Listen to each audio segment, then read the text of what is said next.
I'd like to go ahead and call the August District 4 Advisory Board meeting to order. If you could please rise and we'll be able to reflect the minutes. Much allegiance to the flag.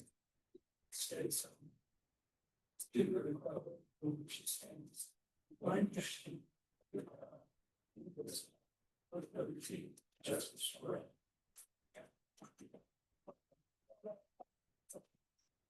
Or you guys received the agenda from both. I hope you guys had a chance to review that for today's meeting. The motion to approve tonight's agenda. Yes. Wally, for a second. You. Don't forget approval and like all in favor, aye. Assuming for those online, if you're opposed, please just make yourself vocal. All opposed. We're going to the minutes, same. I hope you guys had a chance to review the last month's minutes for today. Is there a motion to approve last month's minutes? First from Wally. Is there a second? Yeah. Thank you. All in favor? Aye. Opposed? Moving on to staff reports, we have starting with fire.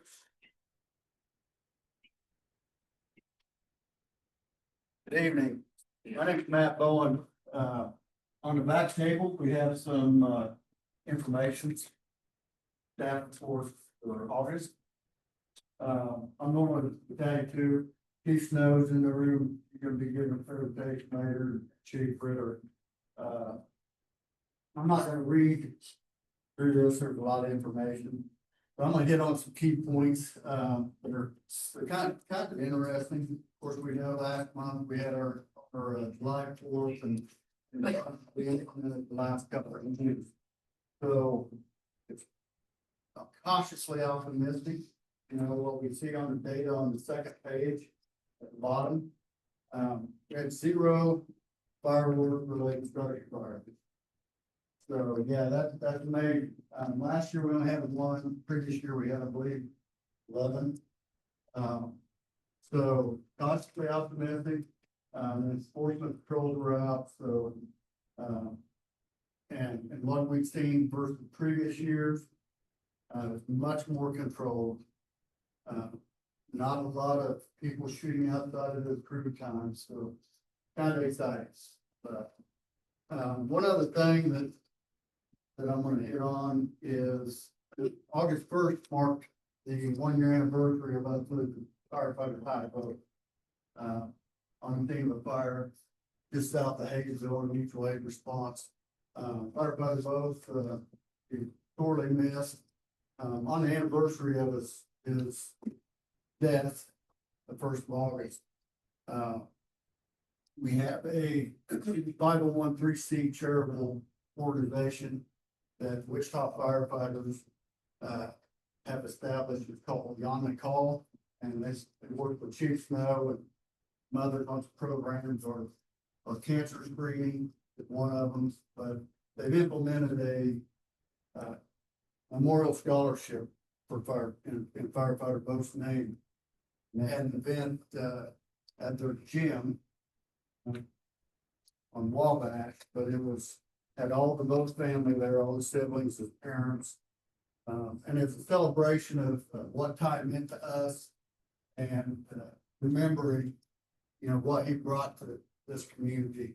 His first is 10 by over 200. The scholarship fund itself provided 3 scholarships to firefighters seeking additional training, makes them better than Pratt. So again, August 1st is always going to be a really important day to us and remembering our fallen firefighter title. One other thing I'll mention in here is EMT Academy. We got approval for 18 positions. We new fire recruits. And we've changed in the last couple of years. We started with an EMT Academy. We opened it up prior to a couple of years ago. We had to have an EMT before he was able to be hired. So we started this EMT Academy, which expanded the candidate pool dramatically. Will be 10 start, I believe, this coming Monday They will do an 8-week EMT academy for the members that's in. We have a really high success rate with that academy. Chief Cole runs it. And once they've completed that portion of it, they'll transition into a 12 to 14-week fire academy. And then we'll pick up 8 additional fire recruits that already have their EMT certification. Lastly, we always try to talk about the safety and preventative measures. We're coming up on fall, the old adage, check your smoke detectors, fall and spring with the time change. We like to encourage people to check your smoke detector every single month. We have a program through the community risk reduction divisions that if households have difficulty with smoke detectors, don't have them, they can call the fire department 268-4441, and we can assist them in getting smoke detectors. We can assist them in installation of smoke detectors. So there's no reason why every house in Wichita shouldn't have working smoke detectors. So please check those every single month. Get a lot of information in a short period. I'm open to any questions, anything from anybody. Questions from staff? Questions from the public? Thanks, sir. Thank you. Moving on to CD. Right. Yeah.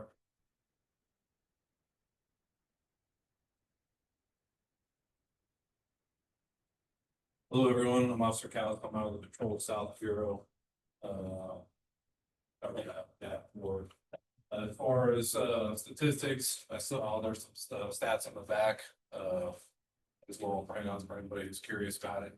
If we go over these statistics, not really good month to month is what I mainly try to look for between that and year to date. No change in homicide. Rapes were up 75%. When you look at that, there's an increase of 7 to 4 cases over the past month.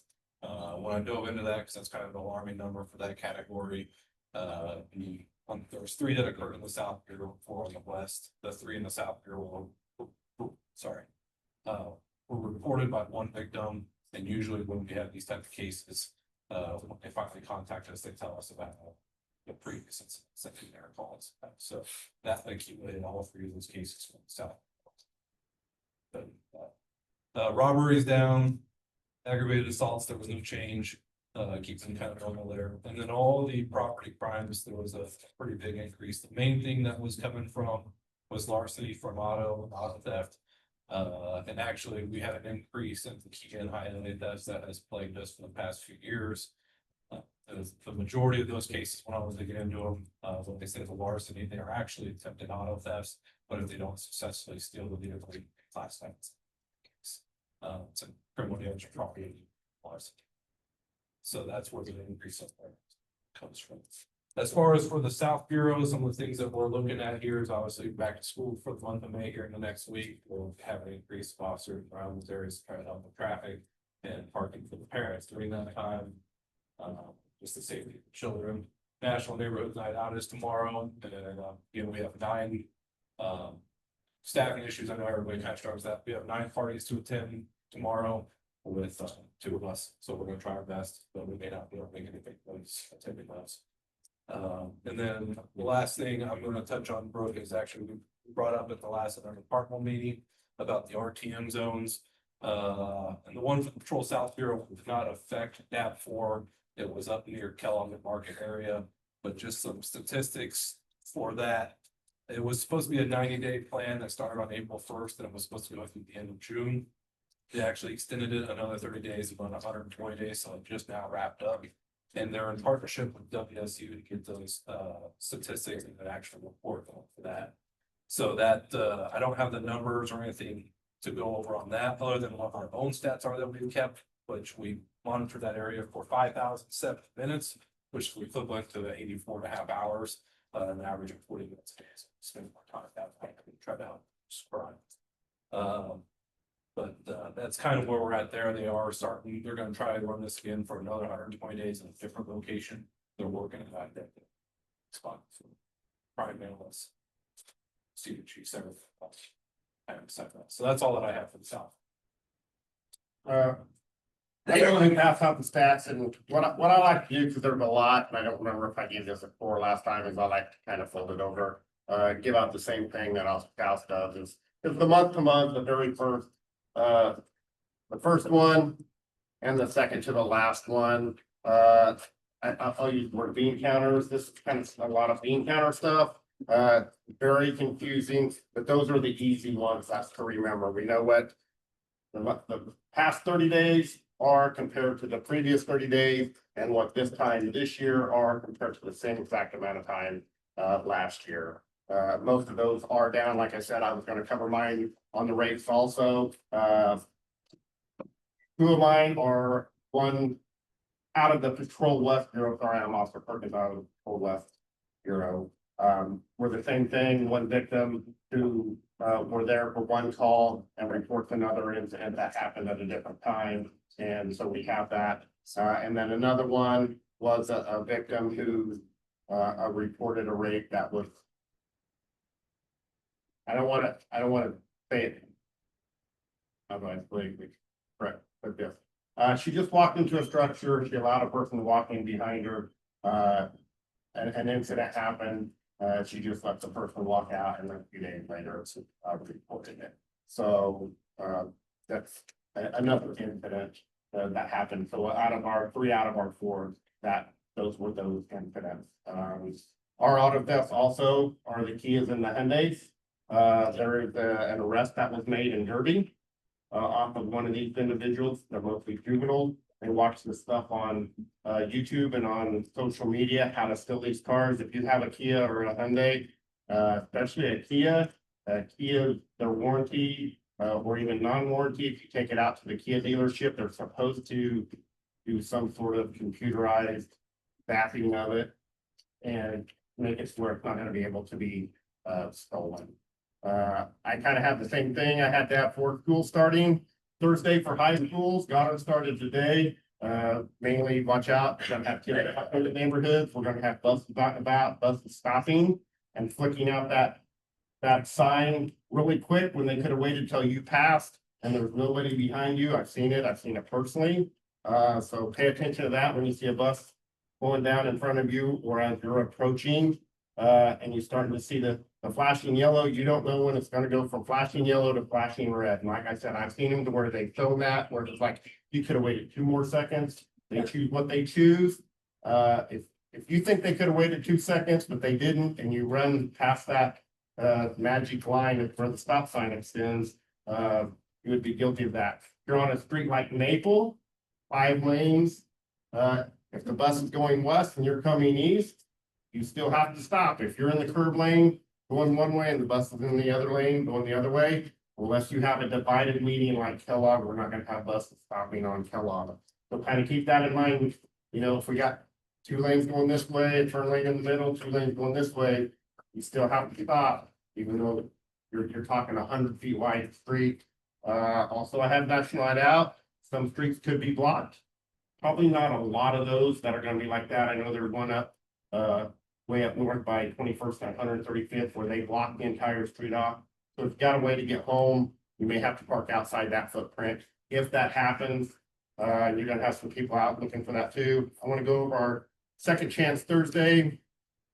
We have an event out there called Second Chance Thursday. We put it on every 3 months. We just invite people in with lower level warrants, let's just put it that way. To come in and clear those warrants without having to go to jail. We had 125 people that we checked the last time. We cleared 54 warrants. Even though it's not the program or what the program is for, we did have to book somebody in jail. They had some felony warrants out of Reno County. I want to say for like maybe aggravated battery involved in a shooting or something else like that. So, you know, we're supposed to be clearing the levels that are down here. This guy was at the very, very, very top of the triangle of badness there. So unfortunately, we did have to book that person, even though that's not what the program is for. The DMV was out there. They helped 107 people and 23 people got a restricted license on that day. Pretty successful event. The next one's gonna be October 23rd from memory. I don't remember if that's the exact date.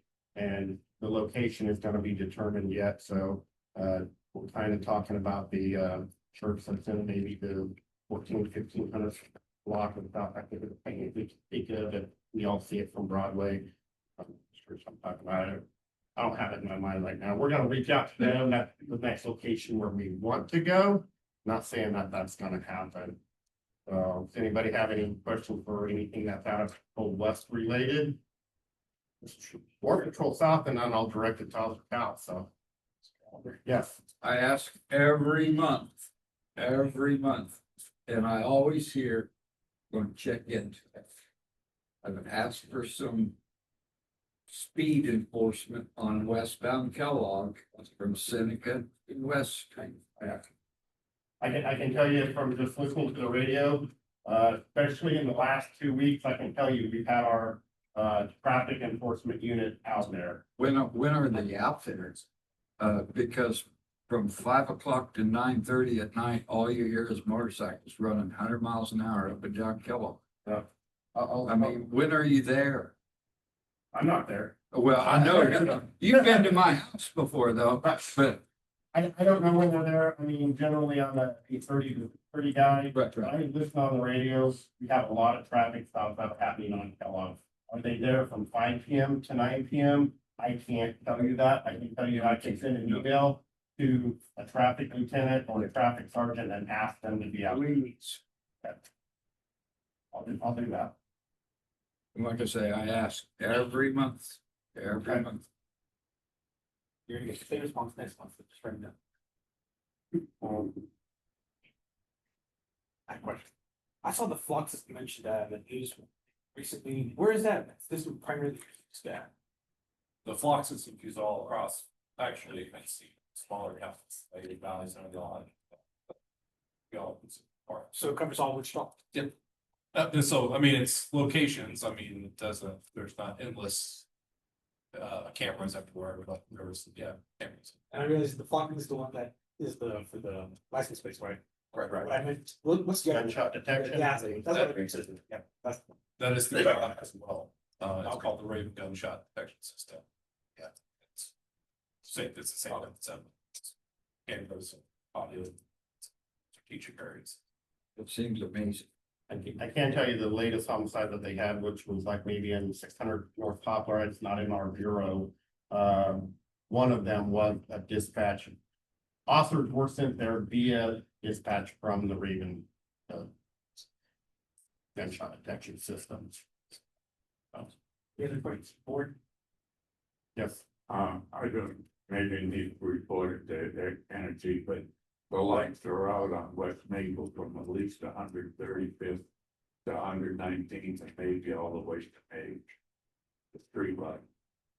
And we can notify our spider that we'll get a hold of Everviewers. Yeah, I'll be out in that area tomorrow for National Night Out. I'll confirm, kind of get an idea of, is it this 100 blocks or the block? Are we talking 3 miles? yeah, it's at least from 119th to 135th. And the other thing that seems like at nighttime when I'm going east of 119th is also dark. Okay, I'll have that written down. With the, this, I guess, increasing, is there any programs, information, campaigns that between PD and memberships that are making people aware about this? I mean, Not right now, there has been in the past, but this is not a new issue with the class action. Key and I, they run by the same parent company, there's a plethora of information out there. Either try to update their vehicles, honestly, fashion funds. Right now, there are no programs we have done, things past. That's but Okay. Any other questions for the board? Questions from the public? Or not, I think that as a guidance. Now we already covered the fire, but I saw a few more guys walk in. You guys have any updates? You're here for Ledger's. These well, next door, they just came over and do the new facility and everything, but I do want to touch on one thing. I was retained for Chief Bowen and myself. We split the area.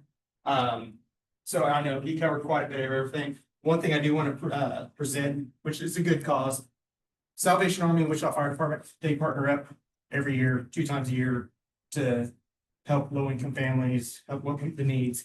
Every July, we do a boot block. It's just the 3 Saturdays, obviously not the 4th, because it was on a Saturday, right there that weekend. The last 3 Saturdays of July, we have limited collection sites this year, so our donations were down, but fire was able to raise $12,969.75 for the Salvation Army this July. So it's a good thing to mention. Every month we go down, we help unload supplies for the trucks, thing like that. We are planning on November, doing the holiday kickoff at the end of November. And then we'll also do a 3 Saturday booth collection at that point as well. The reason why this year the Julys were down, we have limited collection sites. Kroger is revamping their policies, so we were unable to go to Dillon stores and we can only collect at Walmart's. So I did want to mention that out there because the guys do take pride in that and they do work hard for it. Once again, that was $12,969.75. There's you guys off. So that's one thing I have to say for that. So thank you. Sorry, missed fire presentation. No doubt, I'm writing it, so the newsletter, the groundbreaking for the new fire station, is that in January? The chief will talk more about that here in a second. So that two, I don't know. I was afraid I missed her. So- yeah, no, the chief will speak here in a minute. Moving on to stock reports, we have library. Congratulations on the new facility. Yeah, nice to be back in the nice digs, huh?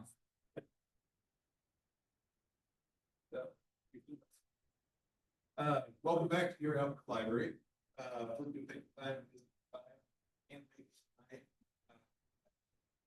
Walk around. Circulation for July of 2025 was 6,709, down from last year of 7,399. Our gate count was 4,162 people came in, and last year was 5,014. So I think, got some work to do to get back, since this year's summer reading program came to an end last month with numerous Wichitans participating in summer reading challenges, dancing along to free children's concerts, and attending educational and creative events across all library locations. All summer long, while official numbers are still being tallied, preliminary numbers are indicating an increase in participants completing their summer reading goals. As of July 30th, over 800 pre-readers, 1,400 kids, 650 teens, and 350 adults finished the challenge, with more expected to be tallied. Grand prize drawings for finishers will take place in August. The hours of operation at the Maya Angelou Branch Library are set to change soon. So beginning Monday, August 18th, their new hours will be Tuesday, 11 a.m. to 4 p.m., Wednesday through Thursday, 11 a.m. to 7 p.m., Friday and Saturday, 11 a.m. to 4 p.m. They're closed Sunday and Mondays. With back to school season in full swing, Wichita Public Library wants to remind parents they can opt in their middle school and high school age teens to a free library student e-card during the USD 259 enrollment process. Visit wichitalibrary.org/student e-card to learn more about the power of a student e-card. The Alfred Branch Library will be hosting our grand reopening on August 23rd from 9:45 to 3 o'clock. They'll have a celebration this month, and after our remodeling project concluded in June. We're eager to invite the community members to commemorate the occasion on Saturday, August 23rd, with a ribbon cutting ceremony, crafting activities for all ages, and a music performance from local artist Ham Pan Dan. The festivities begin at 9:45 and with opening remarks by Councilmember Glasscock and Director of Libraries, Jamie Nix. And our story time will be back at Alfred again on Monday, September 8th at 10:30 a.m. So we're very happy to be back here with our new area for our kids. So that's everything I have. Anybody have any questions or any questions? The board. Public. So that they're not. Yes, thank you. Good night. All right, next we'll move on to the public agenda. We have a few items scheduled. First, we have Nancy with the Animal Services Advisory Board.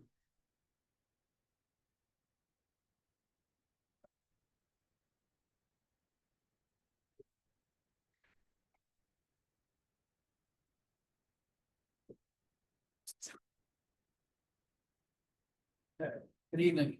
First, I'm gonna start off with the stats just for August, the first, as of this morning. We have taken in 145 dogs and 144 cats for a total of 289 animals dispersed. Return to owner. We had 45 dogs, which is at 31%, and 3 cats, which is 2%. Our inventory was 96 dogs and 87 cats. I've talked before about the licensing. It's finally, most of it's working. You can now do an online license for your dog. You need to have, if it's the first time you register a username, password. And then you will download your rabies certificate and proof of spay or neuter. They are working on, having the rabies license include the chip information, so that if a dog is picked up and they have that information, the animal control officer can take it directly to the owner instead of having to take it to the shelter. Now, if the owner is not home, the animal will end up at the shelter, but then they can contact it with the information. The 3-year licenses are available if your vet will give a 3 years rabies shot. Usually the first year is just a 1 year, and then that is a 3 year. If you do have issues online, you can either go to City Hall or to the animal shelter and make a license. Okay. The bite attacks or dog bites and attacks. As of through June, District 4 has the highest number of dog bites by district, 7.1 out of a total of 292. For dog attacks, we are third with 44 out of 235. Dogs deemed potentially dangerous. We're tied for first with District 2, with 7 out of 29. And then deemed dangerous, we're fourth, with 17 out of 108. Number of pit bull bites by district, we are 1 with 31 out of 108. Number of pit bull attacks, we are number 1 with 31 out of 131. Pit bulls deemed potentially dangerous, we are number 1 with 7 out of 18. And pit bulls deemed dangerous, we are number 2 with 10 out of 59. I'm going to try and get some more information and see if we can't do some education in the district. And I don't have July, so we might have gone down a little bit. The question I have, I know you have probably further reports, is do we have an indication of how many people knew the dogs prior, or they? I ran them talked to attacks? Emily about that this morning, and we have kind of talked about that, about seeing if we can't break down a little bit more information. And I know they're getting it. So once they get that, we are gonna try to, but right now it's labor intensive. You have to look at how to screens to get all the information. To me, it's different. The dog. I know, I told him him. an attack. Those two Yeah, very different. I told her, I said, Dalton's gonna ask me. Yeah. So I did talk to her this morning, and because like the deemed dangerous dogs, it was just, I don't know, a couple of months ago, I was talking to Captain Purcell, and I found out that some of the DDs are actually owner turned in because they attacked somebody in the family, or someone they knew, or maybe someone they didn't know. And so in July, she looked it up for me real quick. We had 9 deemed dangerous, and 3 of those 9 were brought in by the owner. And so we're gonna try and look into that a little bit more, see what the it is for the year. Okay, let's see, I also talked to Captain Purcell today. And there's some misinformation out there on occasion. And recently, he gave an interview and made the comment that there is no need to dump an animal. And there's some things online and I think they're misconstruing what he said. KHS takes the owner surrenders. Sometimes it might be a month out before, because they limit their intakes. It could be a month before you could, actually, you have to make an appointment. So his example was, and this has happened more than once, is that the owner dies, the family is from out of town, they don't live here, so they come in, settle everything, and then they have at least one pet that they're not gonna take back home with them. And so they'll go to KHS and they'll say it could be a month away. The animal shelter will take it. I think another one is if somebody has to move into an apartment, and the apartment won't allow animals.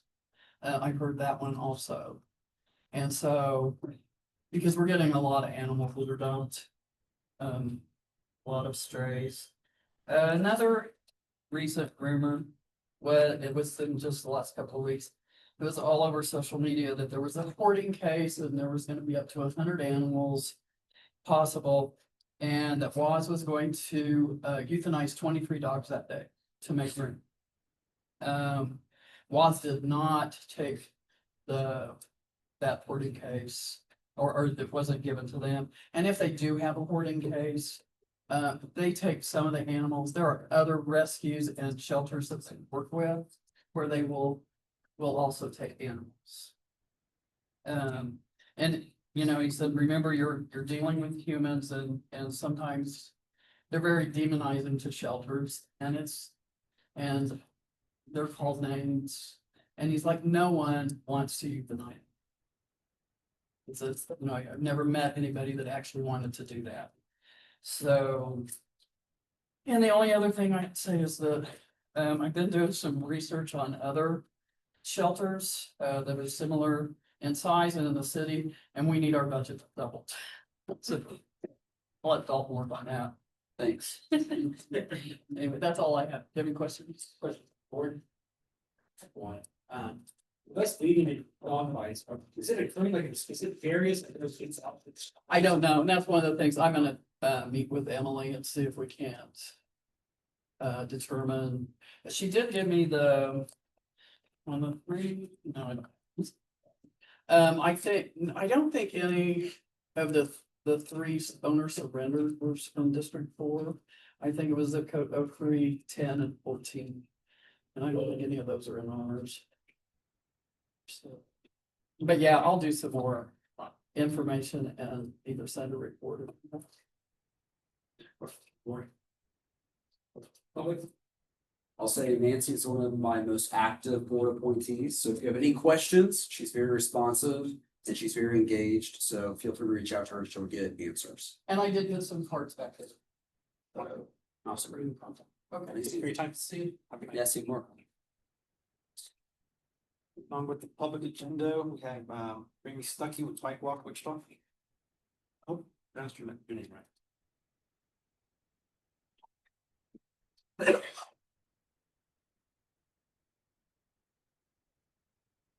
Good evening, y'all.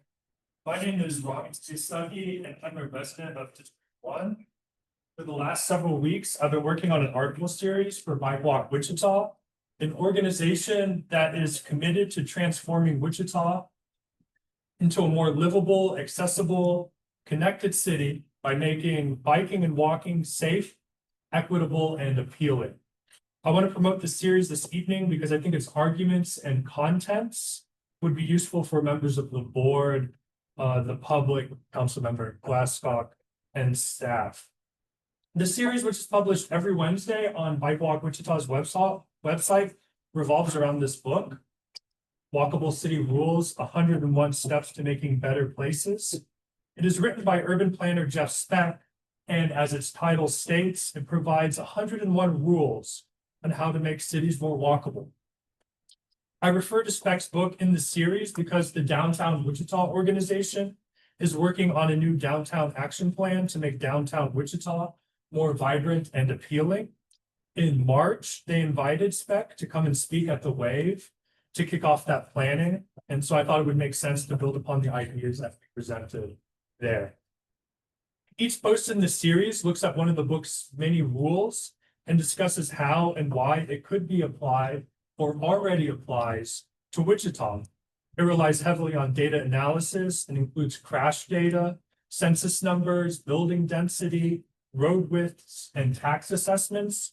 The series also relies on historic Wichita Eagle and Wichita Beacon articles to show how the city is not a static object that grew out of nothing, but instead is made in the distant past, but is instead subject to the ideas, design, and opinions of everyday people like the ones sitting in the room. I can offer a detailed summary of one of the topics discussed in the series, particularly as it pertains to District 4. In 1999, there were 100 vacant lots in Delano. It was, quote, someplace people traveled through on their way someplace else, as opposed to a destination, according to Jim Martinson, who's the former president of Delano's Business Association. Delano was a ghost town. In 2000, the Wichita Eagle lamented that one can cross the street at 5 p.m. on a weekday without breaking a sweat. What could the city do to revitalize the district? One of Speck's recommendations is to install angled street parking to slow automobiles, increase foot traffic, and generate business. And in 2003, the city of Wichita did just that. Business owners in Delano were certainly on board with the idea. The owner of the Westside Flower and Gift Shop felt that angled parking would, quote, cause motorists to slow down and take note of the stores along Douglas. Jack Kellogg, owner of Hatman Jack, noted how Delano streetscapes improvements created a, quote, more intimate appeal to our street. It tends to draw people to the area more. Now, a more walkable Delano is one of the city's prized commercial districts. Plus, it brings the city money. Thanks to its walkability upgrades, its lots are valued at $34 per square foot, which is 16 times the rest of the city's average. Other rules discussed in Speck's book and addressed in the series include pushing for local schools, converting one-ways to two lanes for business and safety, saving historic buildings, narrowing lanes, dieting roads, changing the zoning code to allow denser developments, removing parking minimums, advocating for infill development and the construction of accessory dwelling units, tearing down a highway, and adopting a downtown speed limit. All these changes will make Wichita a more walkable and vibrant city. They will also increase business, increase the wealth, and improve the health of our residents, and create stronger bonds within our community. As you'll see in the article series, various institutions, engineers, developers, and everyday members of the public have designed the city, and with some guidelines and rules provided by Jeff Speck, it will offer ideas on how we can remake it and improve it as well. We want this series to spark conversation, so I'll leave some copies of my card there at the back if people want to get in touch to share thoughts or ideas. Once again, I hope you take the time to check out the series at mikewalkwichita.org, and I thank you all for your time. Happy to entertain questions. I would appreciate you for that sharing. I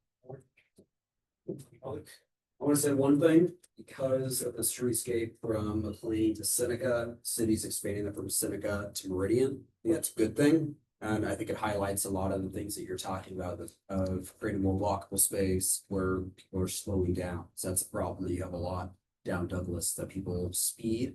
And hopefully we're establishing some more speed regulations along Douglas to be able to calm it down. Yeah, if I could add, traffic deaths rival murders in the city. You know, we have about 60 of each a year, if I'm not mistaken. Am I mistaken? What was that? Traffic deaths rival murders, and I think we could curbing traffic is as much of a design policy as it is a police enforcement, and I think you can do as Councilmember Glasscock saying.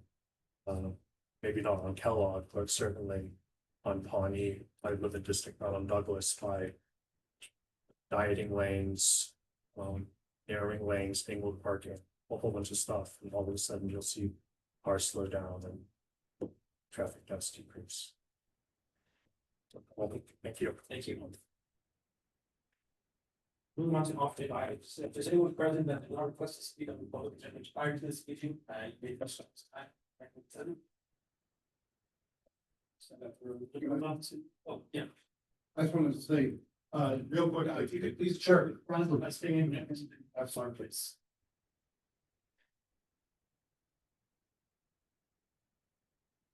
my name is Greg Schmidkins. I live at 2111 West Douglas, and Athenian. And so I'm affected by the upcoming Douglas improvements. And we had a person named Dennis Keegan, who apparently is involved with the construction firm that's going to be doing the job. And they came by and they explained to us, this was since the last DAB, explained to us that the sidewalk in front of our house, we've been there for 47 years, is actually the property line is 1.5 feet closer to the house than the sidewalk. And that's all the way from Athenian east, and all the sidewalks line up that way. When you look from Athenian west, all the sidewalks are 1.5 feet closer to the house. So they said when they do this, you know, they're part of this is redoing the sidewalks, and they're going to move the sidewalk 1.5 feet closer. Personally, we're a little disappointed. We just over the winter, we got a stone path put in, which we're not going to have to relocate. But the other thing that I'm thinking is I'm not sure how well this is being communicated. And I'm not sure how well it's being communicated at, you know, we're the edge of District 4. So I don't know how much District 6 knows about it. And then the other thing he mentioned is, and this is something that I know was brought up in previous meetings when they were talking about the improvements, is what's going to happen to the trees. And we showed, you know, he looked at the trees on our block and he said, oh yeah, those trees are all going to have to go.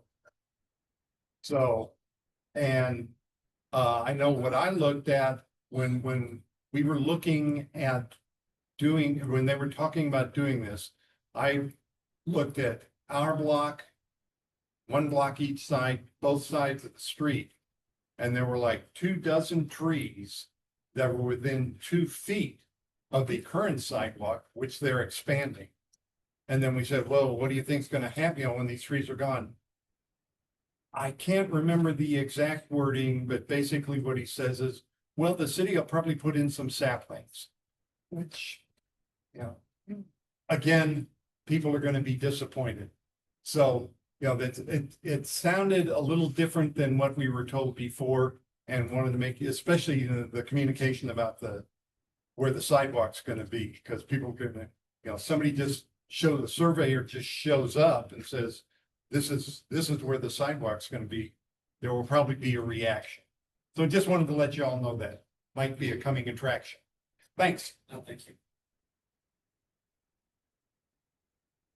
Right, I'll connect with you after. That's the person I heard that too. So I'll leave my cell and I'd love to match. That's it. Great, that's all. Anyone else? Next. Yeah, it's time. Let's do business. I'd like to bring up Fire Station 23 presentation above property maintenance presentation, just so we can back on the road and in case there's any vacancies. So we'll start with fire presentation.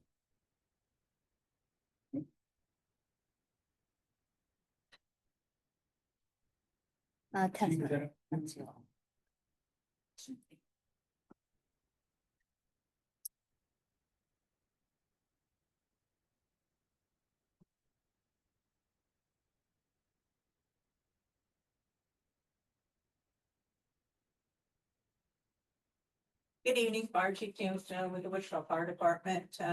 Here tonight, with me is Tetra Ray. They are the architectural firm that won the contract to help us design Fire Station 23. This template that they put together is also one that we utilize for some additional future fire stations.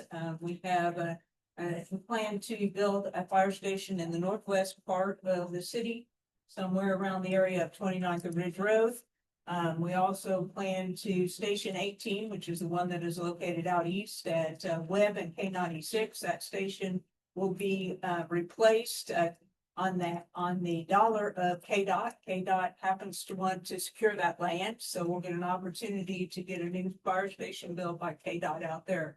Additionally, we have some stations that are in dire need of being replaced due to just the age and their structural ability, their structural degradation at this particular time. So we have Station 15, which is located at Lincoln and Rock Road, and Station 8, which is at Central Elder. So those two stations are also on our within our radar that Tesserae has the opportunity to help us design. So with that, I will turn it over to Tesserae so they can walk you through what we've come up with. I'm Christy with Tesserae. We've got our plan up there. We'll show you the elevations and then the site plan. So we're just seeking comments and approval on this schematic design at this point. So in the upper right, we've got a secured vestibule with access to a public restroom, which is visible from the office/workroom space. And then there is that secured entry, as I mentioned, into the living quarters for the firefighters.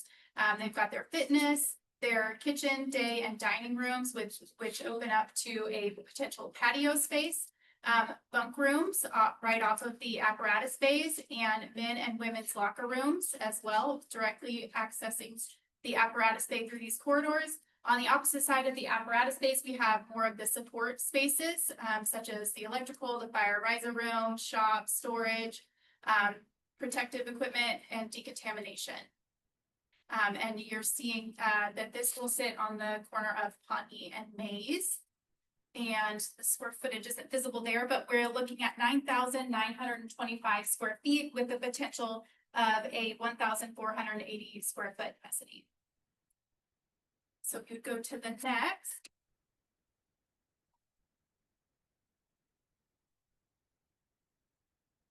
Oh, sorry about that. That's all right.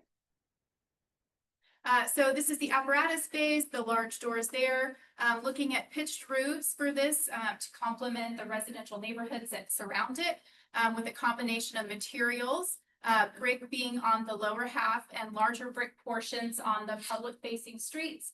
And the secondary material would be ephes, which is very similar in look to stucco, and doing less brick on the non-street facing sides. And lastly, I'll have you switch to the site plan. So entry and exit for public and staff would be off of Mays Road, with the apparatus bays being drive-through and exiting onto Pawnee for calls. That way they do not have any issues with traffic backing up at lights and preventing them from getting out on the street as fast as possible. So main entry vestibule access point is again in that upper right corner.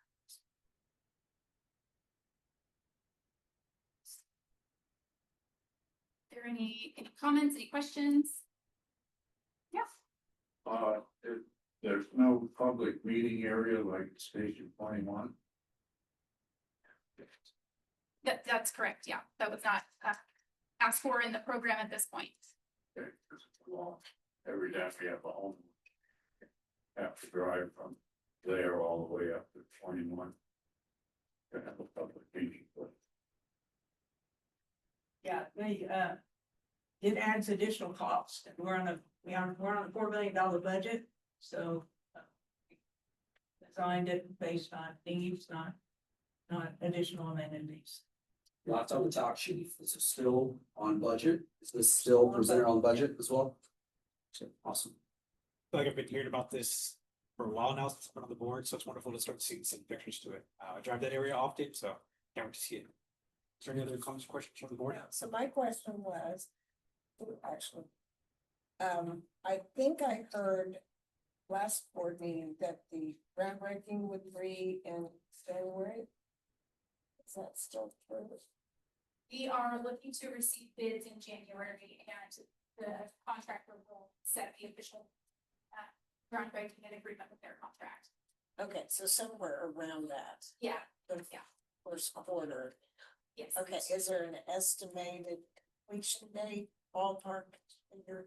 End of 2026. They can get it done that fast. That's what we're going to be at. I read that somewhere and I thought, yeah, that can't be right. So, okay, thank you, that's what I need to know. Board. Response from public. I see that the recommended action is to approve the the design concept. There is a motion to approve based on the presentation. What is listed? There's a second. Second. Thanks, June. All in favor? Aye. Aye. All opposed? Thank you guys. Thank you. Thanks, Chief, for being here. Chief, do you have anything else to say? No, While I just you, appreciate your support. I think the fire station, too. But No, nothing to say. The traffic. That we have the station. Right. So, it originally talked about the front of it being made road. And then, like I said, we're still gathering information. In here. On the numbers, but it looks like right now, the initial information that we got from traffic engineer that because of the traffic. So come out to Pawnee. Don't be Pawnee. Okay. Pawnee, Yeah, you're good. Yeah. Yes, sir. I know it's out of my district and I heard you talk about other stations on your radar. Or Yeah. on your- Number 5, isn't that at Hillside? Like I said, That's second, yes. is that not in your radar? Because Second and that station is built on time. is it really? Yeah. Well, when you talked about that one at Rock Road in Lincoln, I thought those two look the same. They look like they're about ready to fall in.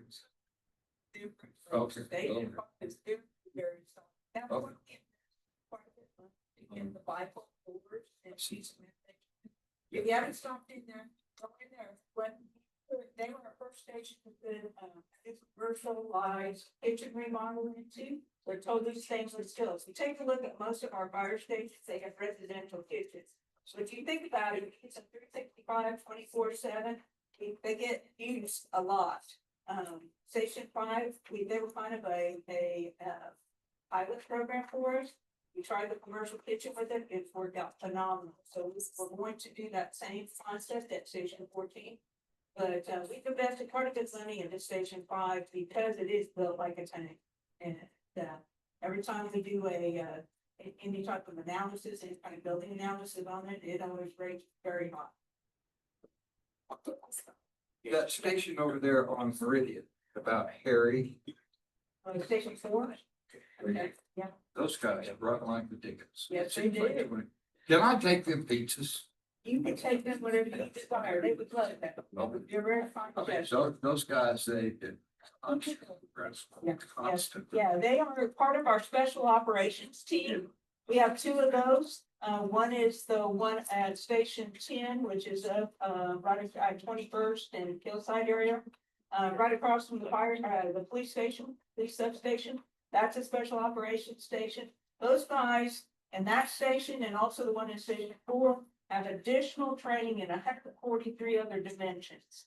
So, and there's a significant call within the city, they're gonna show up there because they have the expertise and they train day in and day out. My mother-in-law has the first time south of that station. And that should, wait, Don't even notice it. you kind of get used to it, just like training to do it next to trade training. Gage, I think Edward. Yes, so this is the first I'm hearing about KDOT wanting to first project with KDOT station. Now, what kind of jurisdiction is that gonna be? Is that city solely or is Kansas gonna? What, maybe?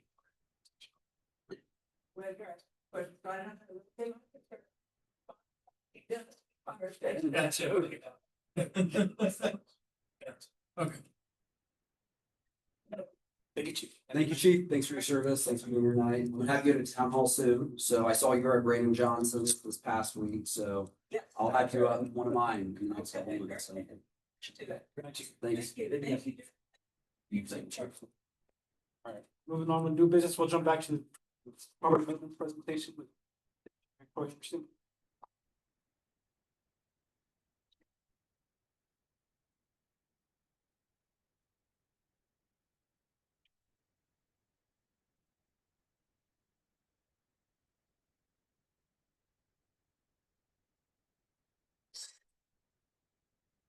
Sure, this is up.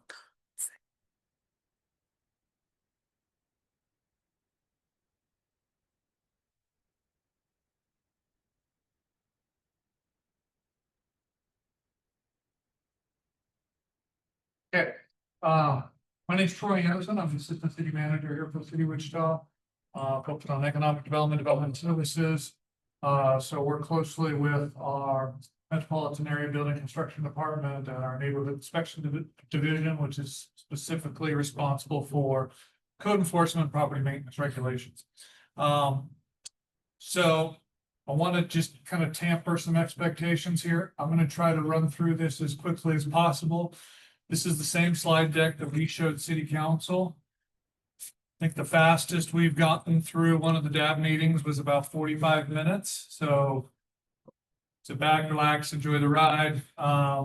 This was intended to be interactive, right? If you try to hold off your comments until the end or your questions until the end, we probably might spend more time as if, rather than if you just interrupt, right? So please don't hesitate to jump in and interrupt if you have questions, comments, concerns.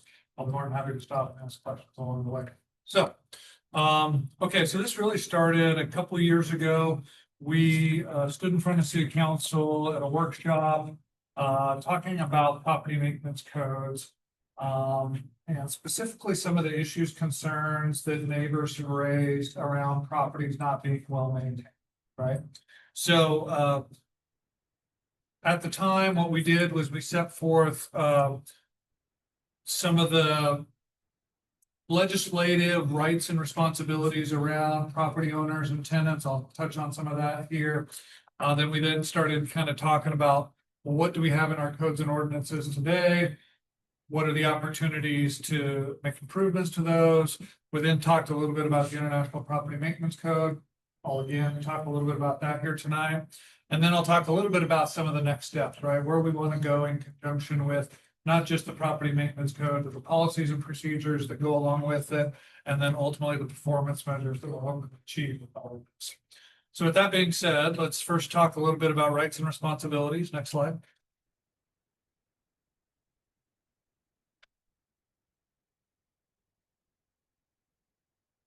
Sorry about that.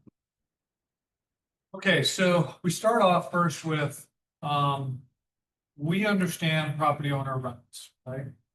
We understand that property owners have the right to acquire, use, dispose of property freely, so long as those actions do not violate the rights of others. There's language in the 5th and the 14th Amendments to the U.S. Constitution. Additionally, Kansas has very strong property real estate laws in favor of property owners. Get that. Next slide. But along that same line, right, property owners also have a responsibility, right? So property owners are legally obligated to provide reasonable care, maintenance of their property to ensure it's safe in dangerous conditions. And that's not just residential property. That's applicable to commercial property. That's even applicable to the Wichita Housing Authority, right? We're responsible to maintain our own properties. So it's not just private property, it's also public property as well. It's applicable to owners, landlords, operators, occupants, tenants. We'll touch on some of that stuff here in just a second. Okay, so this is an excerpt out of the International Property Maintenance Code. Really what this says, again, just continues to reinforce the idea that it's not just property owners, but the tenants in a landlord-tenant relationship also have a responsibility. Talks about owner of the premise shall maintain the structures and exterior property in compliance with these requirements. Goes on later and talks about occupants of a dwelling unit are responsible for keeping it clean and in a sanitary safe condition. We'll kind of differentiate throughout here, but both landlords and tenants have certain rights as well as responsibilities. Next slide. That language that I just referenced out of the International Property Maintenance Code isn't necessarily new. We have language in our Wichita Municipal Code. Specifically, you'll see down there at the bottom, section 2004-050. talks about no owner or operator shall occupy or permit another to occupy for the purposes of which does not comply, and then there's a whole laundry list of requirements. Next slide. Additionally, subsection 70, subsection 2 talks about every occupant of a dwelling or dwelling unit shall keep in a clean and sanitary condition. So while we have some of the language as it appears in the International Property Maintenance Code on our books today, what we found was that it's spread throughout the various sections of the municipal code. We'll talk about it here in just a minute, which makes it difficult to enforce, difficult to communicate. And so you'll see a little bit of why we're trying to go in a different direction. Next slide. Okay, so a couple years ago, out of that conversation with city council, one of the first things the city council wanted us to do was go educate folks, right? Particularly landlords and tenants. So one of the first things we did was we prepared a little handbook called the Landlord Tenant Handbook. What it really did was talked about owner and landlord, again, both rights and responsibilities, so that everybody kind of knew and understood what their role was in those landlord-tenant relationships. Next slide. Okay, so throughout that, one of the things that came up was regardless of what city codes and ordinances a city adopts, right? The courts have found that there are certain rights, occupants and tenants have the right to live in a habitable rental property, meaning it's free from serious health, safety threats, vermin infestation, and so on and so forth. Again, regardless of what codes and ordinances a community or what terms and conditions of a landlord-tenant agreement communicate, there are certain habitable rights that a tenant has. Specifically, the courts have called them, next slide, warrants of habitability, right? So if you ever hear that term, that's just a sort of a judicial term that just talks about generally tenants have the right to live in housing that is free from defects, things like infestation, those kind of things, regardless, again, what city codes and ordinances say or what a landlord-tenant agreement says. Next slide. Here's some examples of some of the warrants of habitability. Next slide. This just continues to talk about, again, kind of the side-by-side comparison. Not only do landlords have a responsibility, but occupant tenants have a responsibility. I won't read that. Keep going. So the other part that spun out of that exercise a couple of years ago was a request by city council to adopt, or the staff to draft, and the city ultimately adopted a retaliatory eviction ordinance. Yes, sir. Ironic that you're talking about that exactly there, because I filed that complaint today against my landlord. Okay. How long does that take to get looked at, or somebody talk to, or can I talk to you about it afterwards, or what can I do? Sure. So, did you file that with the city? I did. Okay. I met with the assistant city clerk. Shanita Rice. There you go. Okay, wonderful. I met with her at great length this afternoon. Wonderful, wonderful. The city's ordinance is a layer of the process, right? For all intents and purposes, the city does not have jurisdiction over those landlord-tenant evictions, the wrongful tenant evictions, right? What this does is it adds an additional layer to your case, right? That as you're filing it with the Kansas sort of state courts, right? This adds a layer of the city will help investigate your claims, right? And help you somewhat, not necessarily build a case, but kind of verify to help you in the context of, yes, you've also found that the city, that your landlord wrongfully evicted you and that now you're in violation of city codes and ordinances. It's an ordinance violation. But again, it layers on top of your state process. I don't know if Shanita talked to you about kind of those other proceedings. Okay. Circle up with Shanita in the next, either tomorrow or and make sure that you talk to her. I'll touch base with her tomorrow and make sure that she knows to connect you with our legal team. Because at the end of the day, really where you're probably going to want to file your issues and proceedings is district court, because it's a state issue of wrongful termination, right? This just layers on an additional layer. Now you're also not only in violation of state law, but you're in violation of local codes and ordinances. Does that make sense? From what I understand is I have a right to a habitable. Yep. Place. Yep. Okay, and also what I understand is not only heating. Yep. But in Kansas also air conditioning.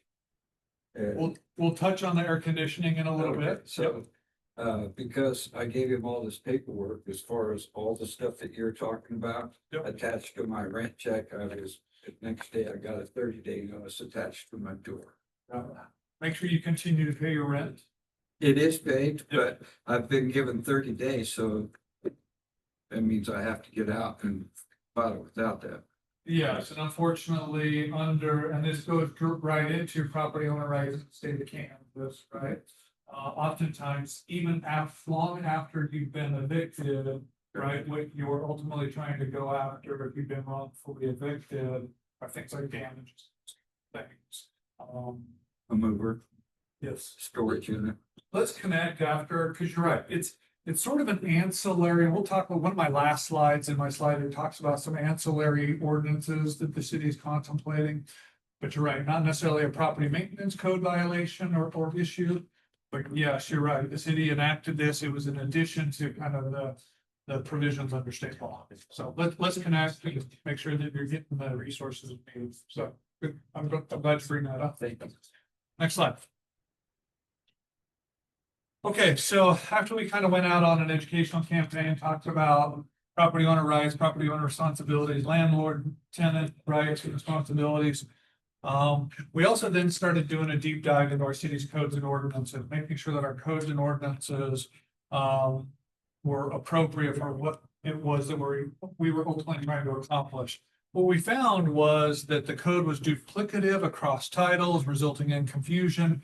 The way that it was broken up between nuisance cases and housing cases, sort of the administration and the policies and procedures around those was a little bit clunky, right? Depending on what the violation was, you might have to handle a case differently. So one of the first things we talked about doing was consolidating all of the codes into one easy to reference code source, property maintenance code. We looked at Title 7, 8, 18, 20. And then we also took a deep dive into the International Property Maintenance Code. Next slide. Before you go on to the next slide. Yes. That kind of review that you guys did, is that comparable to what other cities have done or are doing? Or how did you guys look at that? So what we did was first identify, we stood that up against what other what other cities, peer cities are doing, not only in the state of Kansas, but across the nation. What's in our codes and ordinances versus what's in other community codes and ordinances. So yes, we did a peer evaluation. But additionally, we stood that up against the International Property Maintenance Code, right? And if you go on to the International Property Maintenance Code is sort of the yardstick, right? It is the gold standard of property maintenance codes across the nation. There are other property maintenance codes. I want to say there's one called like the American Property Maintenance Code or Standard Property Maintenance Code or something like that. But for all intents and purposes, this is kind of the code standard that is used across the nation. So there's a lot of our codes and ordinances that read very similar to the International Property Maintenance Code. But again, kind of scattered throughout our municipal code. We wanted to consolidate it. But at the same time, then the question was, why consolidate it? We can just simply adopt and amend. So the other thing about the International Property Maintenance Code, a couple of things. It's a vetted, professionally developed body of work based on best practice, case law, technical standards. It's part of the International Code Council family of codes, right? So that means something, particularly in the courts, right? The International Code Council has developed also the building code, the residential code, and the fire code, and the energy code, and the existing building code, right? And so they've already adopted all of these code standards that cities across the nation adopt as their building and construction standards. So this is designed in such a way where it's meant to complement those other code series, right? Next slide. The other thing too is rather than just sort of adopting property maintenance codes, put them on a shelf and enforcing them, the International Code Council comes out with a new code series every 3 years. So every 3 years, they come out with a new building code, fire code, residential code, right? And we're constantly looking at those code series to make sure that we're sort of on the cutting edge of industry standard best practice. Now, honestly, the property maintenance code hasn't really evolved over the last decade or two, but it does give us an opportunity that every 3 years, make sure that we revisit it, make amendments, if necessary, but we can always adopt sort of the latest version of the International Property Maintenance. Next slide. To your point, this is not new that there are hundreds of jurisdictions across the nation that have adopted. Here's just a sampling of cities in the state of Kansas that have already adopted the International Property Maintenance Code or variations of it: Topeka, Manhattan, Overland Park, Lawrence, Kansas City. Next slide. Okay, so next steps, what we're in the process of doing is going out and talking to the district advisory boards. We've already had a presentation with city councils about 6-8 weeks ago. We went through this whole slide deck.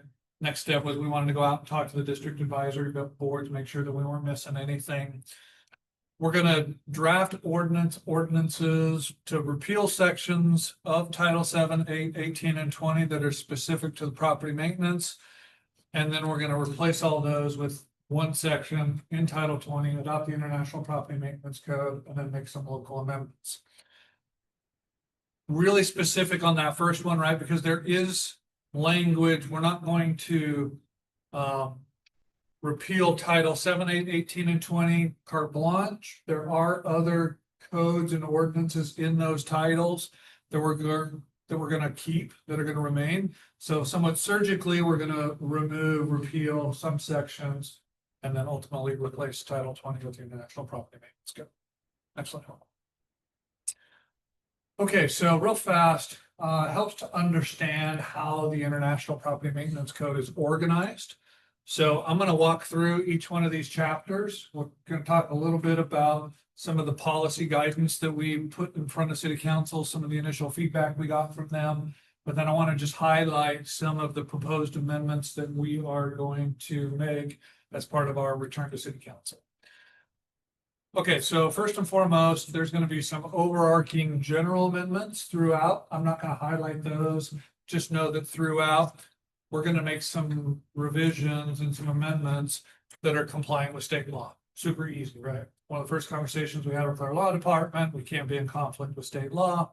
Absolutely. So there may be some sections that we revise, reword to comply with state law. In fact, I'll point one of those out here in just a minute. Next is, as I talked about in the International Code Council, there's various code standards, right? So throughout the International Property Maintenance Code, it might refer to the International Fire Code, or it might refer to the International Plumbing Code or the Mechanical Code. Well, we've already adopted all of those code series, and we have called that the Wichita-Sedgwick County Unified Building and Trade Code. So anytime there's a reference to one of those other code standards, we're simply going to refer to the Wichita-Sedgwick County Unified Building and Trade Code throughout this document. Okay, so Chapter 1. This is the scope and administration section, right? This lays out just generally how, at a really high level, kind of who, what, where, when, why, how. So the first thing, and it really actually reads much like a fill in the blank kind of a thing, right? So section 101.1 says the name of the jurisdiction shall be the city of fill in the blank. We're going to fill in that blank, city of Wichita. So that'll be one of the first amendments. Later on down, section 103.1, creation of an agency. Well, we don't need to create an agency. We already have one. That's the Metropolitan Area Building Construction Department.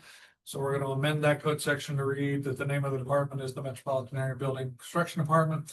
The official in charge is the code official. That's generally the director of the Metropolitan Area Building Construction Department. And then there's sort of this deputization of our code enforcement officers, and that's how they go out and enforce the codes and ordinances. Section 105, duties and powers of the code official. Again, we're going to come in and make sure that there's no conflict with the Kansas Tort Claims Act. In other words, the director is operating in the capacity of an employee of the city and is not acting of sort of his own free will, etc. So he becomes sort of under the umbrella of the Kansas Tort Claims Act. Section 106, the means of appeal. every chapter one of every code standard has a section means of appeals. And basically what that creates is the Board of Appeals. We've already done that. We already have a Board of Appeals. Locally, it's called the Board of Code Standards and Appeals, so we're going to amend it to refer to that body that already exists. Pretty straightforward.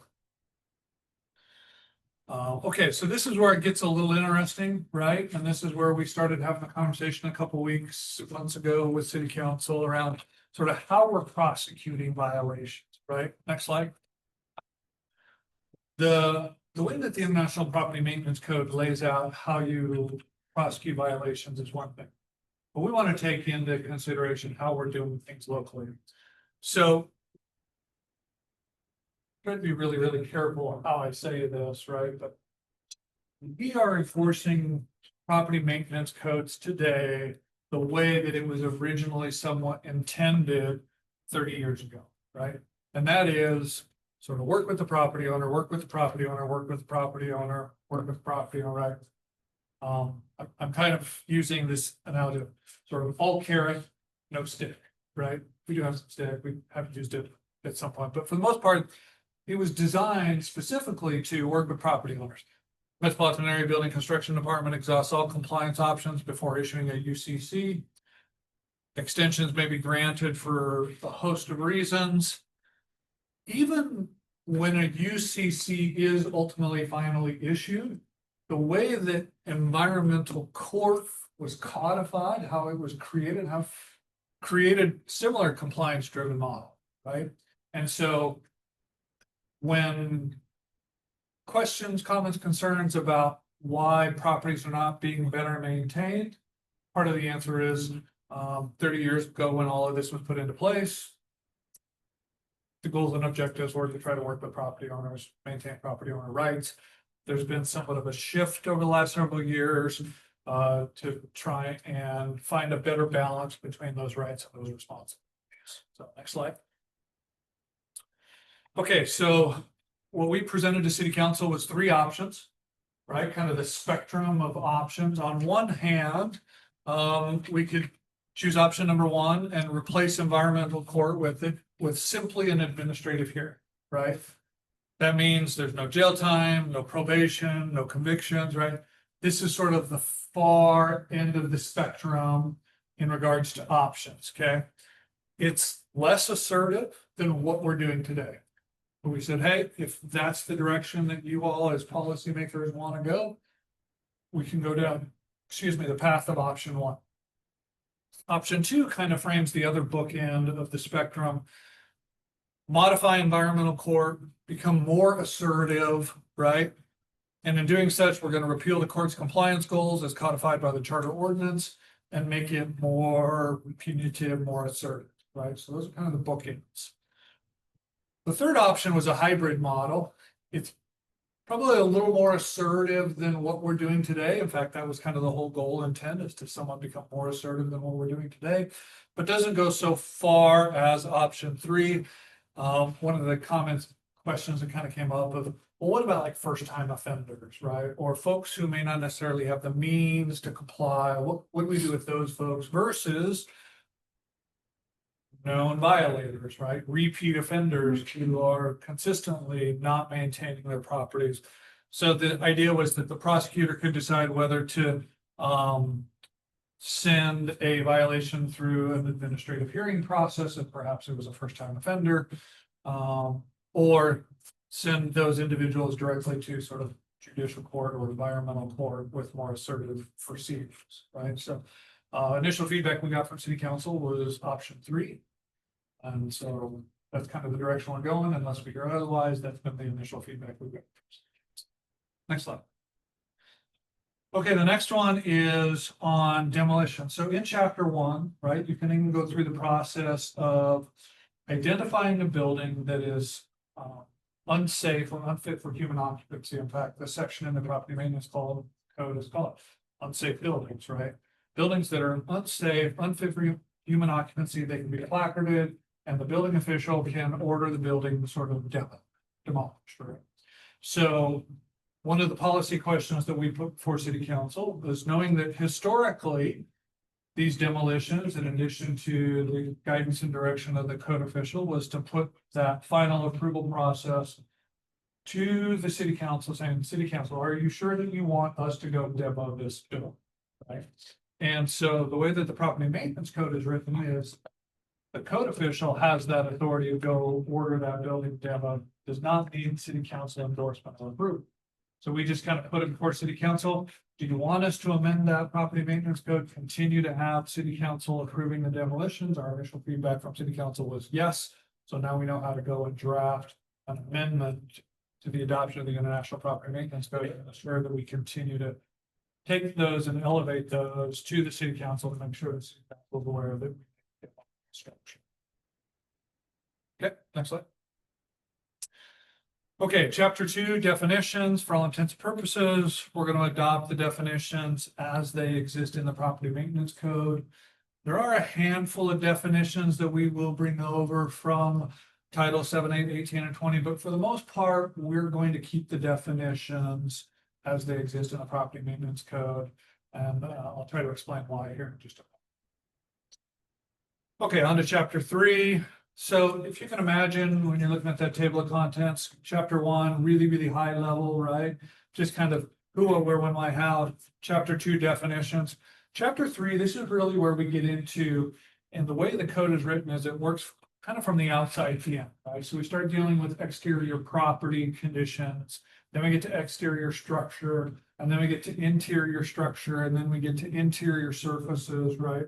And so it's this idea of kind of working from the outside in, and then the next couple of chapters get into a lot of the mechanical, electrical, plumbing, fire, et cetera, right?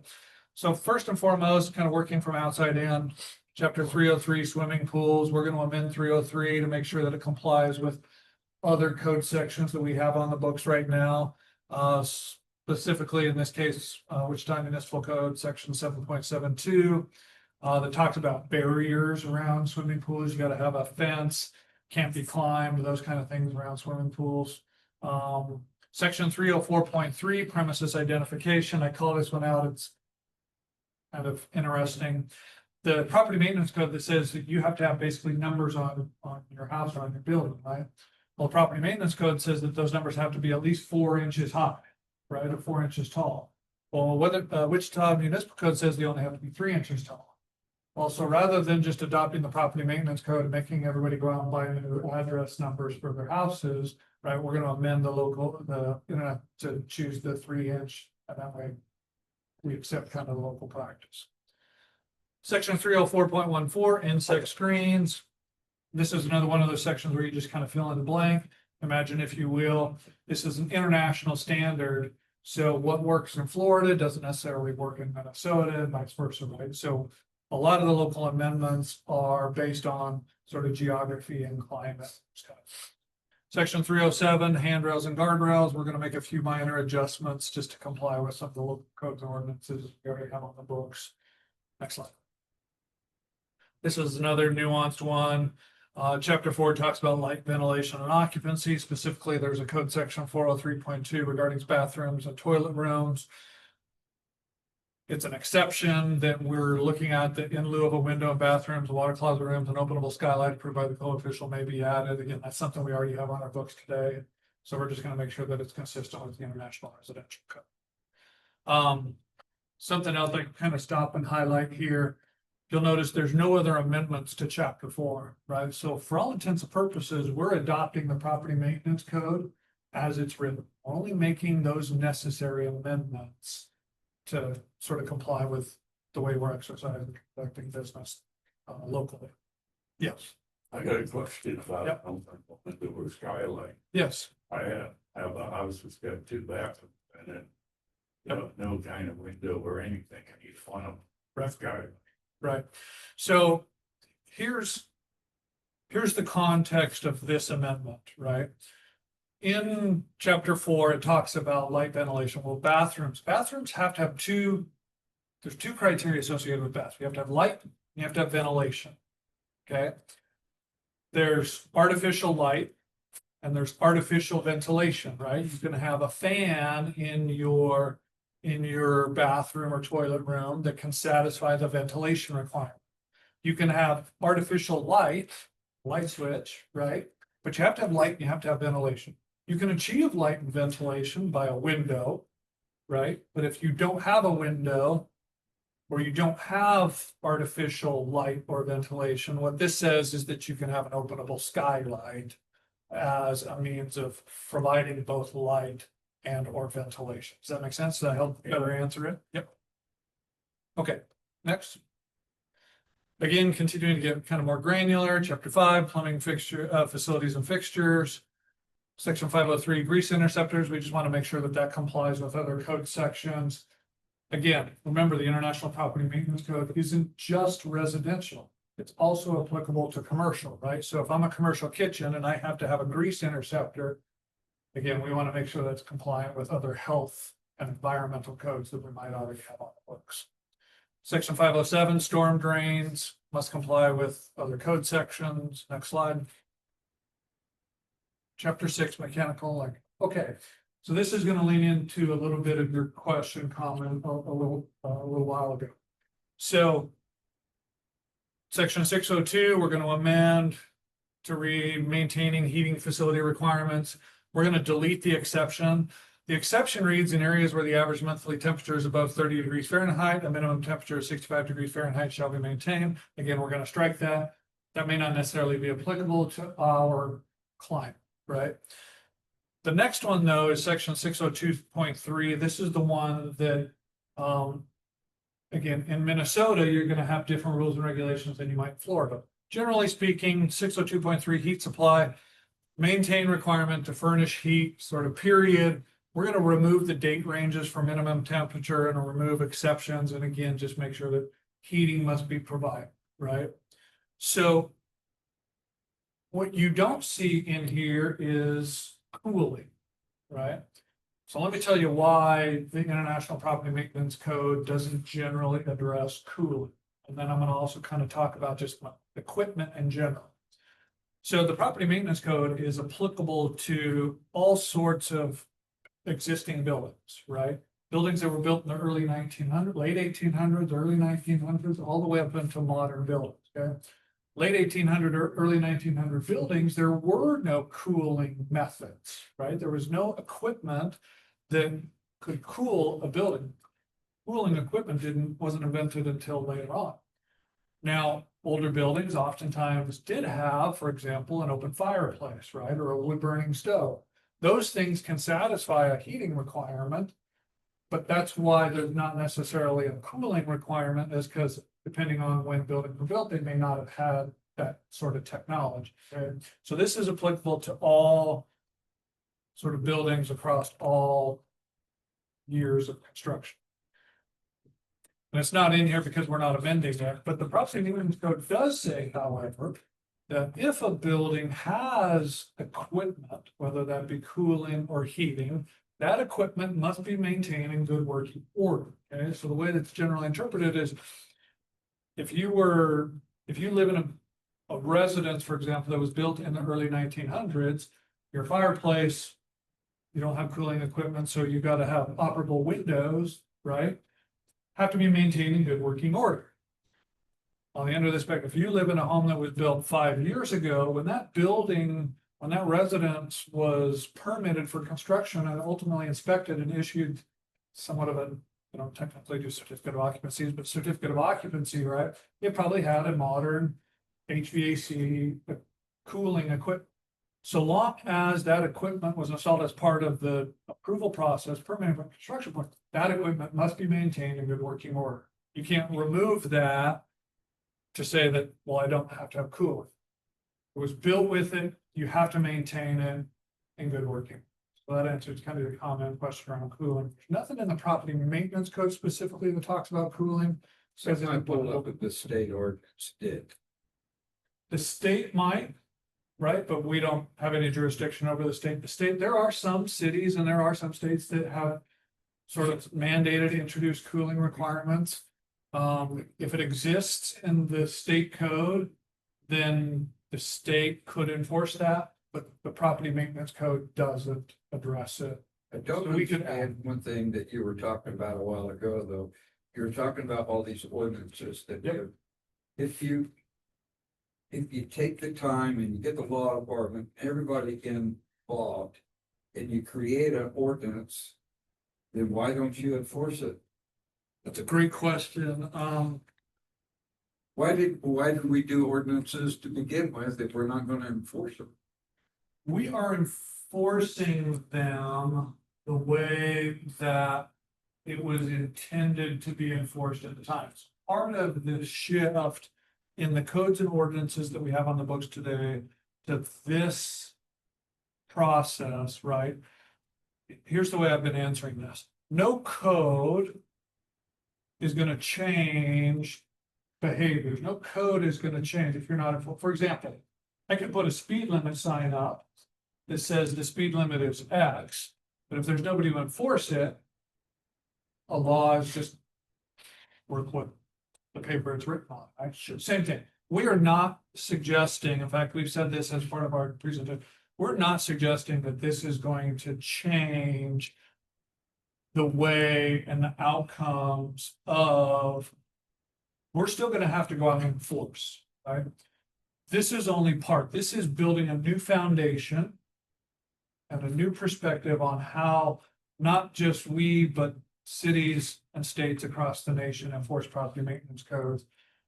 Our existing codes and ordinances, even our law department has agreed, are broken and need to be consolidated. The question just now is, does it need to be consolidated and do we write our own, or do we just go adopt the internet? But we have to start with the code, and then you'll see here in just a second, some of our next steps are, we're gonna draft all new standard operating procedures, right? And it's those standard operating procedures, we're gonna change the culture in our neighborhood inspection division, and we're gonna change the culture sort of in the community, right? That we're gonna shift to somewhat of a more assertive enforcement practice, but we need clean codes and ordinances in order to be successful when it comes to codes. Does that make sense? Okay. Next chapter. Chapter 7. Again, your fire code, you'll notice we didn't really make any changes. The International Property Maintenance Code, Chapter 7 basically reads just like it does in the International Fire Code. Okay, so next steps, we're kind of in the dabs right now. That June, July is really kind of bleeding over into August, probably even September, just because the schedule of all of the dabs couldn't be in two places at once. So it took us a little while to get through all the dabs. We're going to try to return to city council late September, early October, probably with all of these ordinances. Our goal is to continue, we're striving to go live January 1, 2026, assuming city council adopts the International Property Maintenance Code with local amendments. It also assumes that we are able to make all the system changes that need to be done. That's our sort of internal operating type of stuff. So far, we're still on track with all of this, but that's where we're headed. Next steps. Next slide. Additionally, this is kind of what I was talking about a little while ago. Regardless of whatever codes and ordinances you have on your books, without policies and procedures and without standard operating procedures that we can then sort of retrain all of our code enforcement officers to make sure that we're all doing this effective and efficient and consistently, right? That we're not going to achieve the desired outcomes. We're in the process of drafting those with the intent of finalizing those and training and having trained those individuals on by the end of December, again, for a January 1 implementation. Next slide. The other thing we're going to work on are some performance measures, right? We've heard a lot of commentary around why maybe we haven't been able to achieve the desired outcomes. Some folks have said, well, it's in the complaint process. And some folks have said, well, it's in the courts process, right? Others have said, well, it's in the code enforcement process, right? So we're going to create performance measures around sort of 3 silos, right? We're going to be able to monitor and better understand from a data-driven perspective what's going on in the complaint process, right? So making sure that our inspectors are responding promptly, right? We'll be able to start seeing trends geographically if necessary, right? Are we seeing complaints dismissed in a particular area that we can then isolate that to a particular inspector? Or do we start to glean sort of neighborly disputes, right? Those are pretty prominent in this arena. So we'll be able to see that by isolating the complaint process. Then once a violation is determined and a case is opened within the code enforcement officer, we'll be able to better monitor that case. Are they following the standard operating procedures for that type of violation? We'll be able to monitor that with progress. And then once it's ultimately either voluntarily resolved, which we hope it most often will be, but unfortunately, sometimes if it is handed off to the courts, we'll be able to show kind of what's going on in the courts, right? Are these cases being prosecuted in a timely manner? What are the outcomes? Are they being dismissed by the judges? We've heard some of that kind of thing. So we're going to try to isolate each one of these performance measures to try to figure out maybe where there's some opportunity for ongoing improvement. Next slide. Okay, and then this is my last slide. These are some other things that have come up in conversation over the last couple of years. We threw this up here to kind of say, hey, we hear you. We acknowledge that these are conversations that we've had. And we're going to continue to have these conversations with City Council because these are policy decisions, but they're not property maintenance code specific, right? Things like income discrimination, things like rental registry or rental licensing.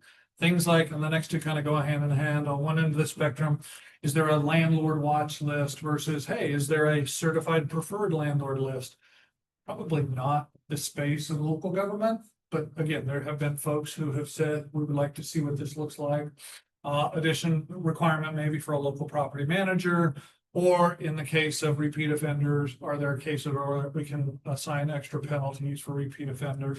Those are some additional ordinances we're looking at. But again, not necessarily property maintenance code specific, but this is just so that we acknowledge that those conversations are on.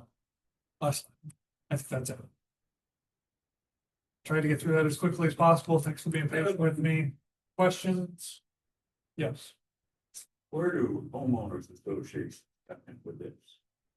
So I actually had a conversation with a gentleman. It was not homeowner associations.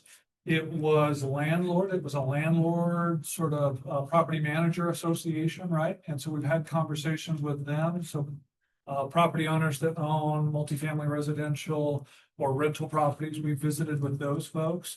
I have not had any conversations with the homeowners association. There is a group. I forget the name of them, but they represent some like 200 homeowners. HOA management, I think it's like. Yeah, they're the number one problem. They're the number one, okay. Yeah, Okay, you know, I'm all for the city regulations and code. yeah, You know, I vote for the people who vote on them. yeah, I've owned a property for 18 years. I've been taxed $240 every year. I've been to informal meeting, but I haven't had the opportunity to vote once in 18 years. Yeah. I don't have anything to say about what happens to this money. I have houses, three houses down on a corner that's been there for 18 years. Never planted a lawn, they mow the weeds. Doesn't have any trees in it or any shrubbery, yet the restricted covenants say they gotta have 2 trees of a certain caliber in shrubbery. Yep. I've filed complaints with HOA, their management. All that they've threatened to do is they're gonna sue me, put a lien on my property if I don't pay them interest on the interest. And I won't pay the interest because I can't vote. so, not unique to Wichita, yes, homeowners association. So if you can imagine federal level to state level to local codes and ordinances, right? We can only enforce local codes and ordinances, right? State enforces state, federal enforces federal. And you're right, there's a layer of, even above that, of HOA, homeowners associations. I can't enforce HOA rules and regulations. In fact, oftentimes what we see, there's a lot of HOAs out there that are created when the subdivision was first created that, but then for all of the reasons that you just described, for whatever reason, they somewhat sort of dissolve, right? So if there are issues in your neighborhood that are property maintenance related, we can absolutely go and inspect if there's a violation found. We can handle that in violation of the property maintenance code. But there's nothing on shrubbery and Correct. individual Yeah. codes. Yeah. That's not the problem. Yep. The problem is with the HOAs. I've lived the HOAs. And we had a good one there for 15 years, never had any problem. Yep. I bought this property. It's been a problem since day one. I know, sure, I'll hop in. Troy and I have talked about it. I talked to our legal department about it too. We're working with the state. It's the state oversees jurisdiction. We don't have any jurisdiction over HOAs. Why not? Because the state does. It's a civil contract. So when the subdivision is created, right, there's a property owner that agrees to subdivide his or her property. And they put deed restrictions on that. When you purchased that property, you entered into a civil contract between you and the HOA that you would abide by the rules and regulations. It's a civil contract. It's not even sort of jurisdictional, federal, state, local. It's a civil contract. There are some HOAs that have found success in sort of filing a lawsuit against the HOA to have the HOA dissolved. That can happen. Sometimes I've seen cases where folks have filed a lawsuit against the HOA and sort of forcing them, force majeure, forcing them to enforce their rules and regulations, right? If they don't dissolve, but it becomes a civil contract, you're right? We don't get involved in civil The contracts. state has the homeowner's bill of rights. Which lays out all the ways that the HOAs must work with the homeowner. Except it's got one flaw. First thing it says is when the developer turns over control of the HOA to the property. I wrote an amendment and a representative had it for the judicial committee. Yeah. There that said when the homeowner or the developer sells 75% of the lots in that development, has to turn over control to the property. They went up because spread this resident representative presented it and got him pulled the bill. In fact, I was scheduled to go to Topeka the next day, here before the judiciary committee. Yeah. On this, and he told me, no, this bill's been pulled and forgot about it. These developers go under the table and got a bunch of dirt on this representative, who's now passed away, and get this pulled. I mean, that's just crooked government. And I think, this state should force this homeowner's bill of rights, make an amendment to it. Well, again, I certainly appreciate home can be really beneficial and can also be a challenge. Fortunately, I'm limited in sort of what the city and local government can enforce, not enforce. But certainly if you have properties within your neighborhood, if you feel as though there are issues that might be a property maintenance related issue, absolutely call our code enforcement officers and lodge a complaint. And they'll come out and inspect and see if there's anything. Well, the other thing I was told when I bought my property by development, that it was gonna be all single family development. Yeah. And no rental house. Right. Well, half the houses in the development now are rental. They keep adding additional. That sounds like some issue with, I think the HOA board, but I think family board questions regarding the presentation minutes, just we'll keep going, we have a lot more stuff to cover. Is there any other questions from the board? Yep. So as City of Wichita stated, with all of its policy, procedures and rights, how closely are we already aligned to the IBMC? Fairly close, right? I would say that we have a lot of the same language. Again, it's scattered throughout there. There's references to individuals that and positions that don't even exist anymore. There's like an environmental officer or something like that. Well, we don't have an environment, right? So the minute that I don't have that position, right, then the code gets sort of broken. So this does sort of consolidate and clean up. It's fairly good. I mean, for example, we have high weeds and grass ordinances. We have high weeds and grass ordinances, right? Again, this is just a way to reconcile and clean up any deficiencies that we have in our codes and ordinances, consolidate them, and then really lean on industry standard best practice as the new foundation in which how we want to move forward. But we're close, we're close. So we're not, so we're not looking at like a 9-day difference. Okay. I got three questions and one leads right into the Okay. other. How long have you been with the city manager's office? I've been here 3 years. Okay. Secondly, have you thrown your hat in the ring for city manager? And if not, why? The application process has not started yet, Okay. so, we'll leave it at that. Oh. Will you though? What months I have to go? I have thought about it. I have. Thanks. Alan's trying to break news to. Let's be the first source. Yeah. Go ahead, looks like I'm first time. Appreciate all of this. Thank you so much for having Got me. into it. Thanks for having me on. If there's anything I can answer beyond today, let me know. Okay, thank you. Not really. Okay. The rookie mistake, right? It's T Anderson at Wichita. Yeah. TD Anderson. Yeah. TV. D. Website. Yeah, D is in Dan. Keeping flowing, moving on to TUD 2025-15.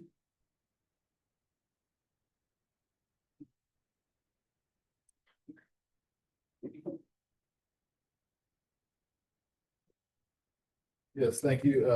For the record, Brad Etherly, MAPD. We are discussing PUD 25-00015. For this case, the applicant is requesting a zone change from LC Limited Commercial and LI Limited Industrial to PUD to create the Douglas Flats Planned Unit Development.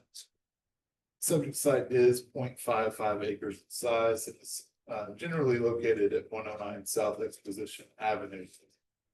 Actually, it's on the corner of West Douglas and South Exposition. Right now, the site is currently undeveloped. The applicant is also currently requesting to vacate the north-south alley. I'll stay here. You can kind of see this alley right here. They're working to vacate that, so they have control of the whole section there.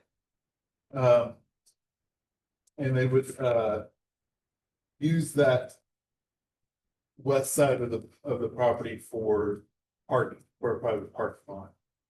The design of the structures are currently under review by the Delano Design Advisory Committee and the Delano Design Review Committee in accordance with the guidelines set forth in the Delano overlay. Speaking of the Delano overlay, it is located in that and is subject to those regulations for the Delano Neighborhood Design Guidelines. The exterior of the buildings do consist predominantly of metal siding, with wood textured accents at the corners. And each building is proposed to be 38 feet high, with low pitched shed roofs that face away from each other. Compatibility standards would apply if the subject site were not in a PUD. But it is a staff's opinion that the 38-foot high buildings will not have significant detrimental impact to the surrounding area. The applicants are proposing lighting and landscaping in accordance with the Unified Zoning Code and the Wichita Landscape Code. And that includes a landscape street yard with parking lot screening along West Douglas Avenue. Additionally, they're going to be required to install a landscape buffer along the south line where they are next to residential zoning to the south. The applicant is proposing a total of 36 dwelling units or 65.45 dwelling units per acre.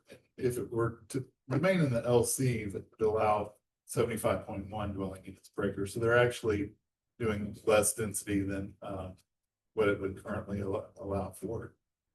They also propose a total of 35 parking spaces. If they were to adhere to the UZC, it would require 45 parking spaces, so it's a little bit less, but they would be able to ask for an administrative adjustment 5% less. So it's more or less evens out. Setbacks for this development are proposed at 0 feet on front, interior side and street side property lines and a 20-foot rear setback. And this is similar to existing developments in the area that have 0-foot front side setbacks. As far as signage goes, they are limited to the regulations that are in the Delano Design Neighborhood Guidelines. And then within the PUD, they are allowing for the limited commercial regulations for the sign code. And all those signs, including window signs, canopies, they must be approved by the Delano Neighborhood Design Guidelines. Character of the neighborhood is commercial on the arterial street, residential on local streets. Property to the north is zoned LC and is developed with a church and a residential dwelling. Property to the south is zoned SF5 and is developed with a single family dwelling. Property to the east across South Exposition Avenue is zoned LC. It's developed with a restaurant. And property to the west is zoned LC and is developed with a beauty salon. All the properties are located within that Delano overlay district. The subject site was platted as part of Martinson's 4th edition in 1886, and there are no other zoning cases associated with this property. It was added to the Delano overlay district in 2003, and in 2012, the Planning Commission did approve a conditional use for vehicle and equipment sales on the property. The site has access to West Douglas and South Exposition Avenue. It does have all municipal services available, and Wichita Transit routes 12 and 25 stop at the corner of West Douglas and Martinson Street, which is about 250 feet northwest of the subject site. If we can go to the future growth map, which is the one with the blobs, yep. It is in conformance with the future growth concept map of the community investments plan. The area is identified as appropriate for mostly residential uses, which encompasses areas that reflect full diversity of residential development densities and types typically found in a large urban municipality. With the applicant proposing multifamily development, we believe this is appropriate for that category. It is also in conformance with the Wichita Places for People plan. Strategy number 5 of that plan aims to provide a diversity of housing options to attract new residents and allow existing residents to remain in the central area. And the request is also in conformance with the Delano neighborhood plan. Plan's future land use map identifies the site as appropriate for residential uses as well. If we can go to the site base. So it's looking south towards the site and then looking north away from the site, looking west towards the site and east away from the site. I guess there's a couple more. Maybe not. Nope. Okay. With all that being said, staff does recommend approval of the application subject to the provisions of the PUD and subject to the conditions listed in the staff report. These are based off the golden factors. As far as I know, this is another planner's case, but we have not received any comments, questions from the Delano Neighborhood Association president. So other than that, I can stand for any questions. What's that? Happy to read your questions? Yes. Anything you'd like to add? I'm happy to answer questions. Questions from the board? So, yes, Where is that from Franklin Elementary? Is it on the same street? it's by, through the side of house. I used to live, Allison is on Seneca. yes. Yeah. So It's there's, right next to the taco spot, right next to the quick yeah, trip. the Allison parking lot. It's right next to Quick the trip. Pinos. Yeah, Los Pinos over there. Quick trip on Douglas. There's a taco spot to the left when you're driving. Yeah, this is on the south side of Douglas, right? Yes. Okay, be right there by Franklin. Same street that Franklin Elementary. Franklin? Huh? No, it's right next to the preacher. Like a little bit down the street from the preacher. Do you want me to pull up the map? We can look at the area. What a question. I wanted to know if it was close to the school because I'm concerned about those school traffic kids when they get out. How many apartments again are you? I believe it's at 36 if I'm not mistaken. Well, that's an awful lot for the school right next door.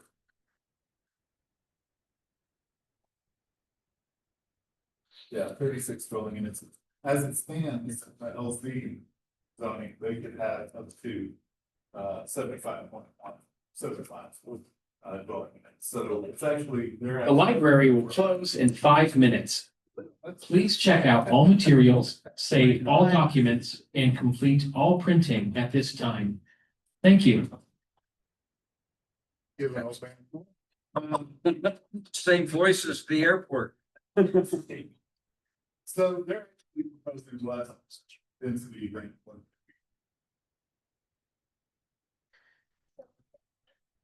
Please. Slope and shed. Is that stupid roof line that looks like something's forgotten? It does not go with the character of the neighborhood. Well, that's a question for the land design. So this is for zoning. Yeah. We are.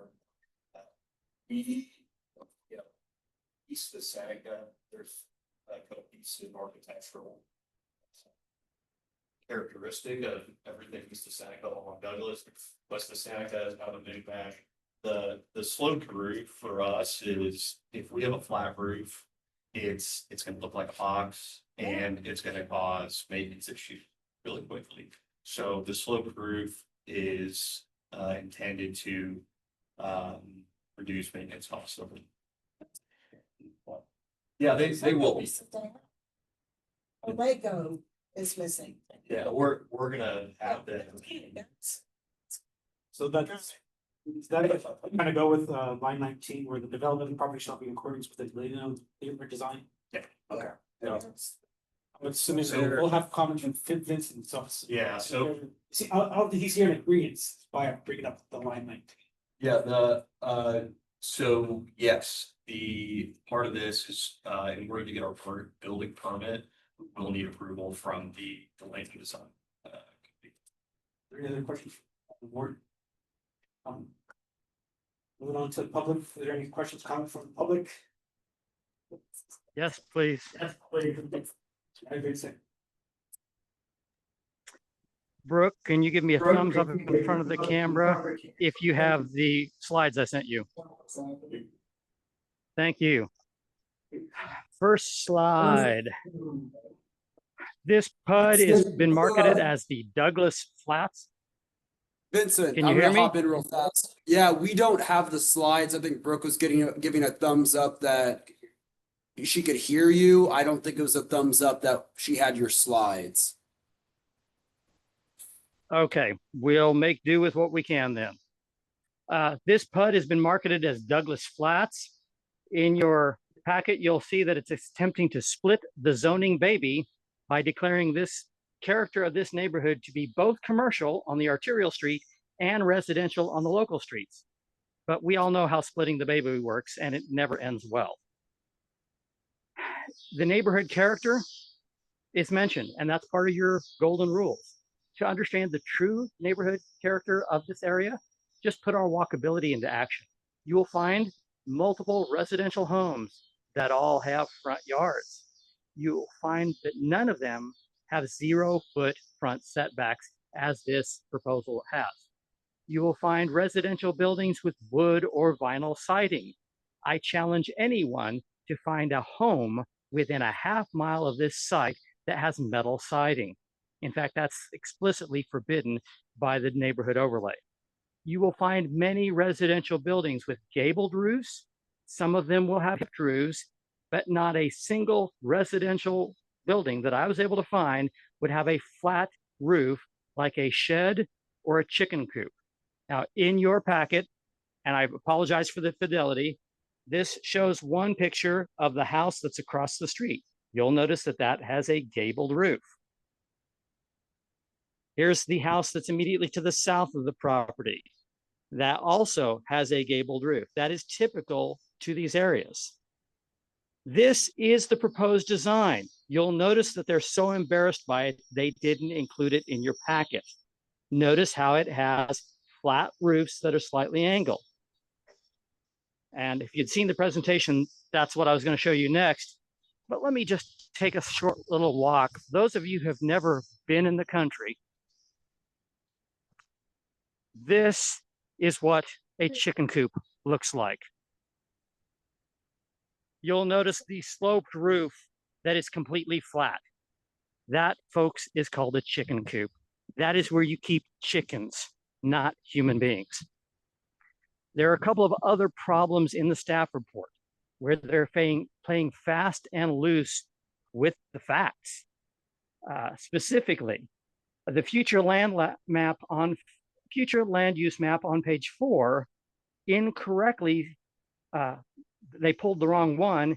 It very clearly says that property on Douglas all the way through Vine Street is supposed to be commercial use.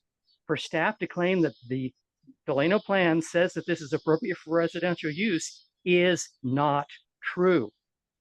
Read the plan. Not that I've got it memorized, but I've checked it multiple times. On page 2, the staff report falsely claims the design of the structure is currently under review by the Delano Design Advisory Committee. That is also a false statement. On July 24th, planning staff said that they were about to schedule such a meeting, but they never did. However, this project did come before that committee back in late May as a historic preservation planning item. It was rejected in May. So for staff to say that this is currently under design by the DDIC is a false statement. This will also increase parking problems because this plan forces the city that is already struggling to manage paid public parking. This will force them to absorb 10 more on-street parking spaces in an area that's been having some parking problems. We're always running out of those. So in closing, I think this is a bad idea. Again, this is a house for chickens. This is a house for humans. Don't be a chicken. Please vote this down. Thank you. Any questions? Thank you. Is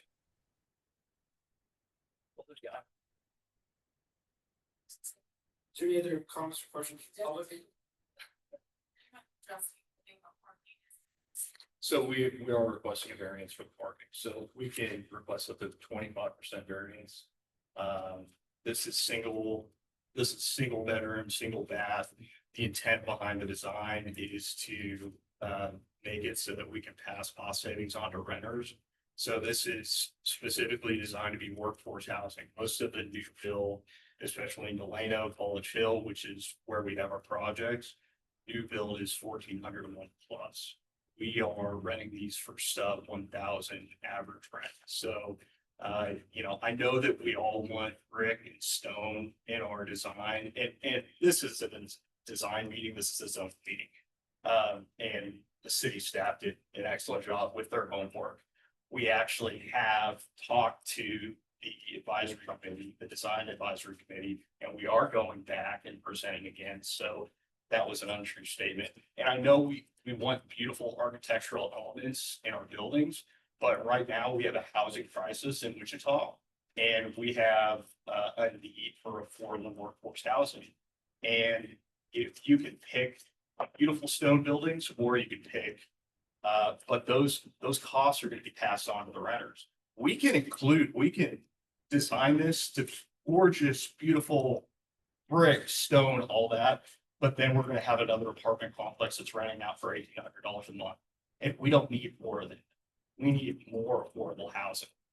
And so we've gone into this not haphazardly. This is the third project of this kind that we're doing. We're doing the best we can to try to adjust the architectural features to fit the neighborhood as best we can with the materials that allow us to build this economically.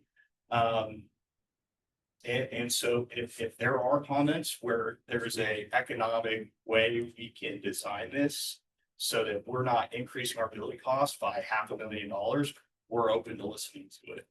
But we spent a lot of time figuring out this puzzle, and this is 2 years in the making. And we figured it out. We figured out how to infill housing, so we do this on a small footprint. We can do it at a cost that tenants can afford, that your bartenders, your waitresses, all our workers, they can afford these rents.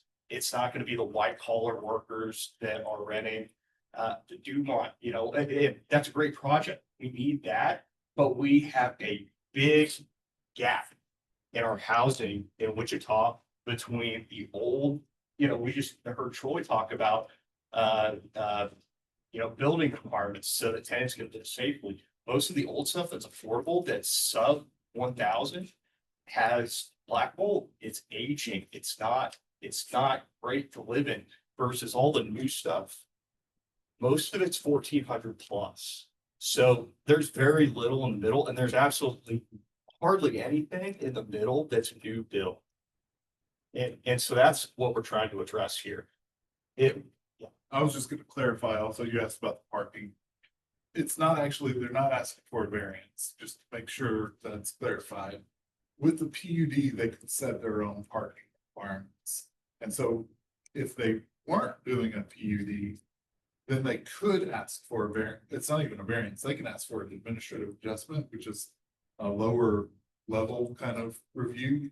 And so they could ask for up to 25% of a reduction. So you know, it ends up being 6 or 1 like this, you know, so it is less than what would be required, but with that 25% reduction that they could ask for, kind of comes close to even. And I wasn't sure about his comment about splitting the baby. So right now we have 3 lots, 2 are limited commercial, which would allow for multifamily. 1 is limited industrial. So limited industrial, I mean, we could build a oil change station there if we wanted to. We don't want to do that. We want to combine all these lots and make them a usable unit so that we can build affordable housing. And the other thing I do want to add is that the map, Vince was correct. The arrow on the map is incorrect.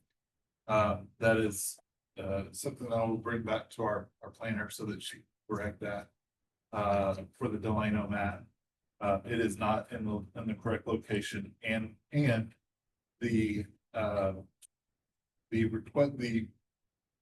desired zoning for Delano at that location does seem to be commercial as opposed to residential. So that is something I will take back and they'll correct that. But I also want to stress that we're not here today to talk about the design so much. That can be discussed, but it is the zoning issue. The design situation will take care of itself through that. So. Is this the very similar to the ones developed on Hillside and the ones near Central Standard? Thank you. Yes. Central Standard. Yes. Where's that?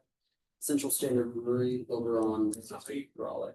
Yeah, it's on hydraulic. So we have 2 projects currently in construction. One is on Hillside, just south of Douglas. Our first one is by Central Standard Brewing, tucked back in the neighborhood, just south of Douglas along hydraulic. It's back on Douglas, and we've been very particular on the site selection. So like I said, this is infill sites. The 2 previous projects, one was 2 abandoned houses that had a lot of homeless community, drug dealing. We demoed those, they were really happy. The one on Hillside was a disheveled medical office that was beyond repair. If you've driven down Hillside, you've driven by that building a lot. It was in really rough shape. We had 4 different homeless encampments on that. Again, the nearby neighbors were happy about that. And this, you know, this has been a weedy field for years.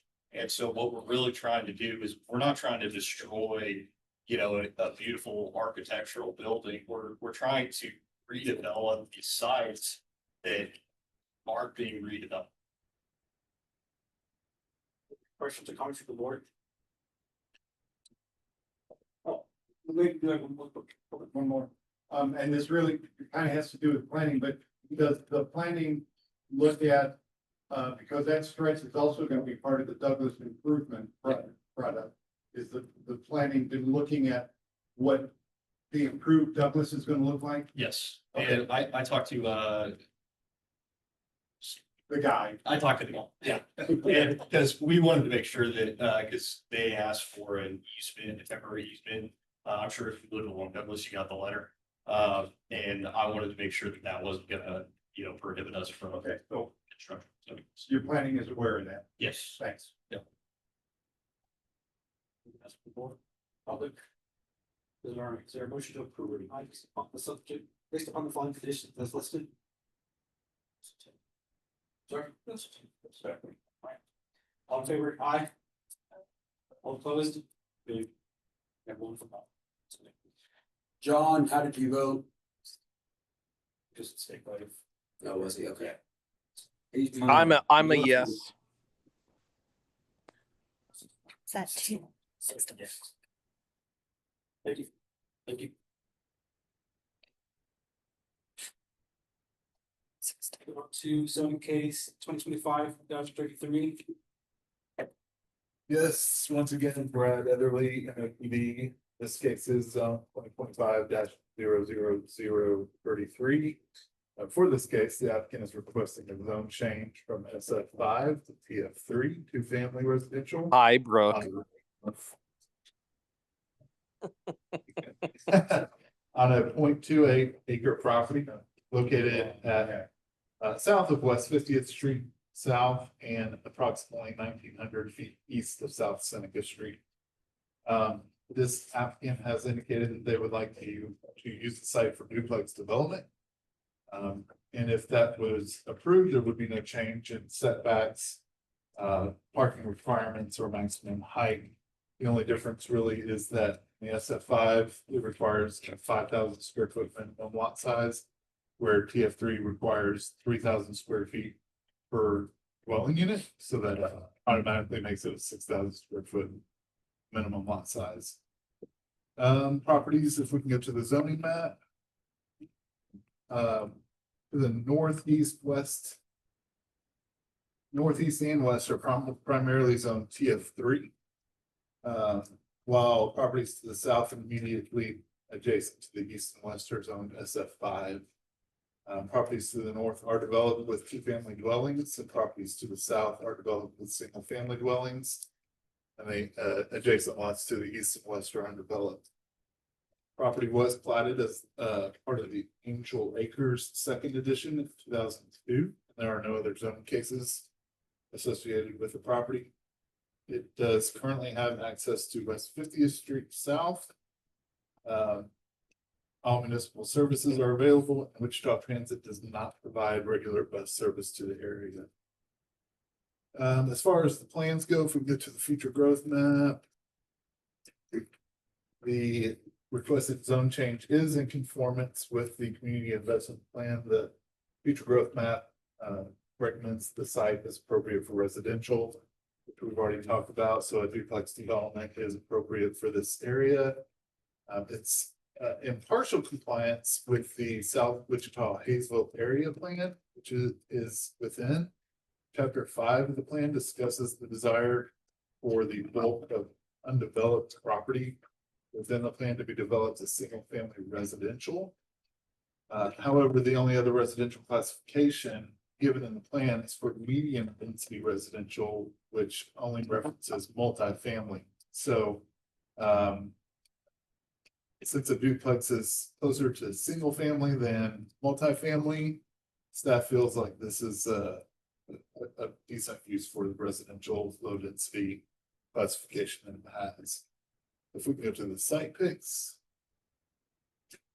This is looking south into the property, looking east away, looking north away, and the west away. I just realized that this is very close to one of my first cases that I ever did. It's very, very same request. And I don't know if there's anything else, but I think we're done. Staff does recommend that the request be approved. These are based off the golden factors. Again, I don't think that we've had any comments. This is another planner's case, but I can stand for any questions. applicant or agent present, first comments. Do not know. Doesn't look like it. Pretty contrary to me, it makes sense. Sure, this is a change, it's ready to bust this little area, so. Any questions or comments? Or. All. See that for your wish to approve this population available. Very much. Who's first? Yeah, who's second? Wall. No,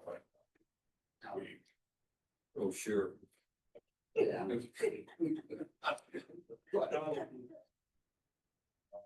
All in favor? Aye. Aye.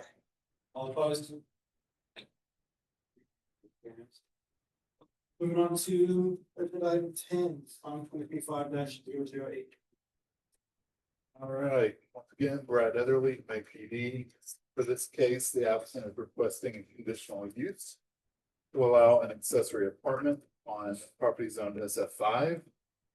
It is a 0.19 acre property and is located at 2202 West 32nd Street South. The subject site is currently developed with a single-family residential dwelling and an attached one-car garage and a two-car detached garage. The applicant is requesting the conditional use in order to renovate and utilize the existing detached two-car garage as an accessory apartment. If we can go to the zone map. Character of the neighborhood is low-density residential. Properties to the north, south, east, and west are zoned SF5, and properties to the north, south, and west are developed with single-family dwellings. Property to the east is developed with a public park. This was platted in 1956 as part of the Ridgeview Second Edition. And if we go to the future growth map. Just public services. Subject site has access to West 32nd Street, South and South Everett Street. All municipal services are nearby, and Wichita Transit stops 1 block northeast at the corner of West 31st Street and South Bennett Street. As far as the future growth map is concerned, it is in conformance. The map identifies the site as appropriate for residential. Once again, on going to the definition, and an accessory apartment therefore is appropriate for this category.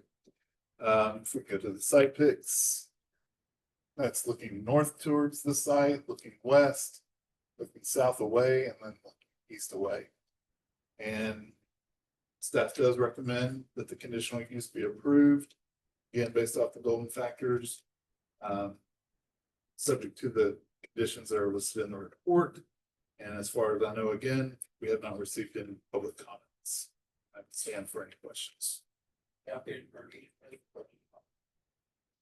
No. I mean, something different, but I don't see issues. Any questions from the board? Questions, comments from the public? Basically just one question. The guy that owns the house, he wants to renovate that garage into an apartment. Yeah, I don't know how many accessory apartment cases have come to that for, but we're getting a lot.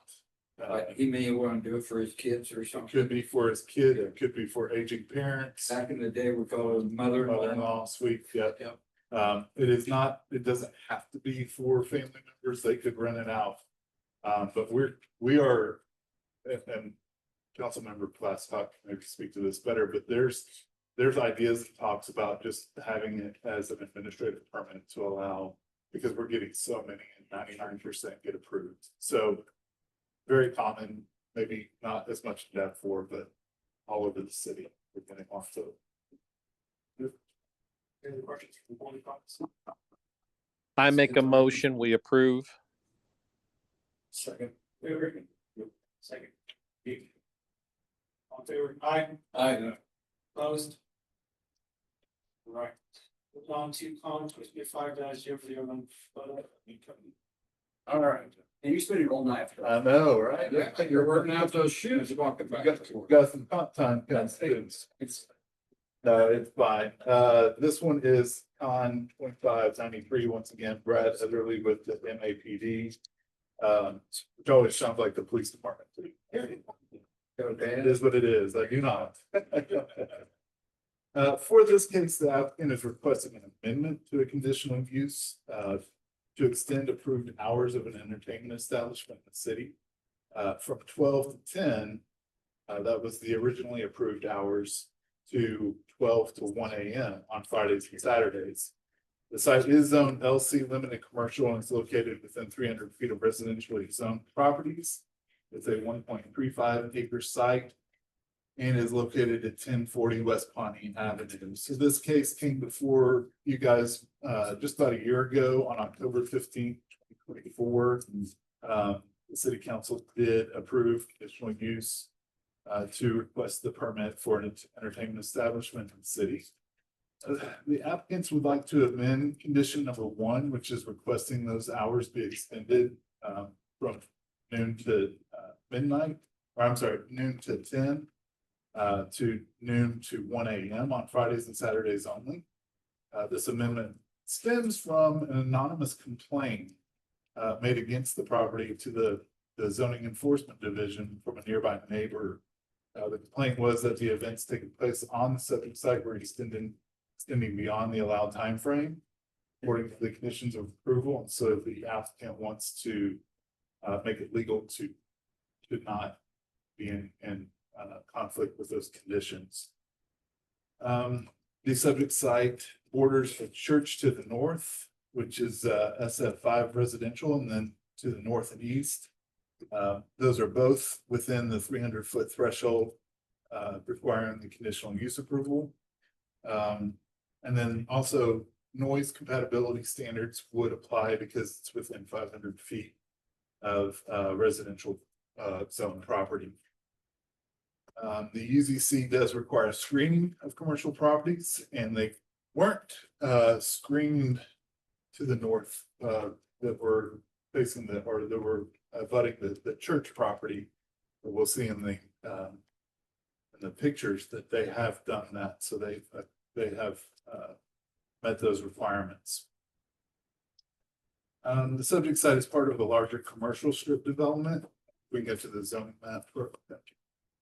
Properties to the north and east are zoned SF5, developed with the church and single family dwellings. Property to the south is zoned SF5 and is developed with a single family dwelling.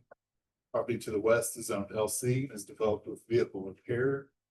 And if we can go to the future growth map, I'll talk about case history. The property was platted as part of the M and B edition in 1965.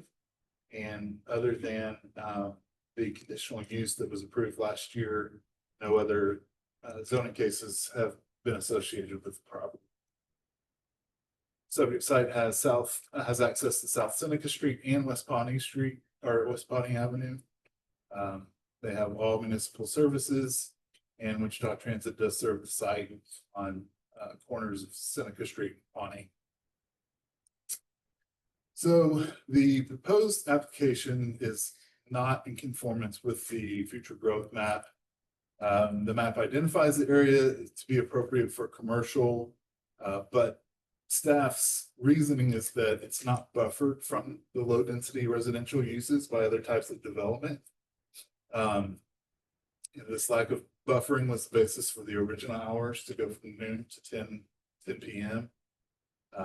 And we believe that extending the hours to 1 o'clock a.m. on Fridays and Saturdays could have detrimental effects on the nearby properties. It's also not in conformance with the locational guidelines. Guideline 1E under design states that non-residential uses should have site design features that limit traffic, noise, lighting, and adverse impacts on surrounding residential land uses. And again, just due to the closeness of the residential properties, we feel that the extended hours could be detrimental to the landowners. It is in partial conformance with the Wichita Places for People plan. Strategy 3 sets out to improve the economic feasibility of commercial uses. And strategy number 6 sets out to encourage infill and redevelopment that is contextual to the environment which is occurring. Staff feels that the original hours of operation were designed to help this be more compatible with the surrounding residential context, and that extending those hours would not be. If we can go to the site pics. So this is looking east into the site. That's exactly where the entertainment establishment is.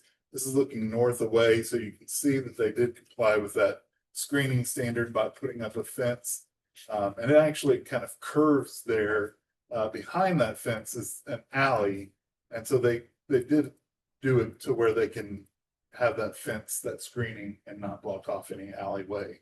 And then looking northeast away, I didn't update all these pictures because I had them already. And then this is looking east away. If scroll down, this is looking south away from the site. And then that's kind of from the behind the building. This is in front of the building, looking south away from the site, and then looking west away from the site of the vehicle repair shop.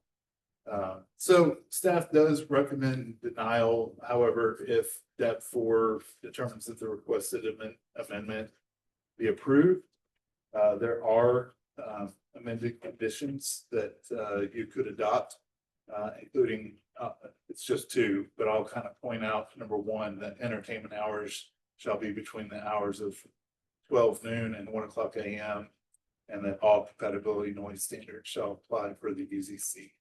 So interestingly, we have not had any public comment on this.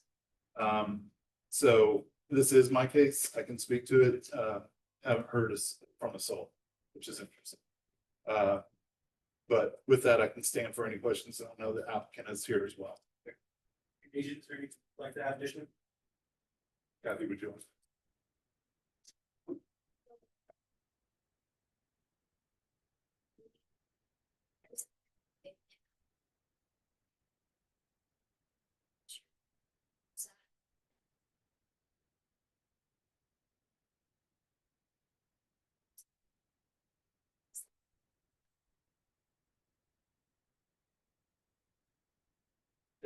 PA system?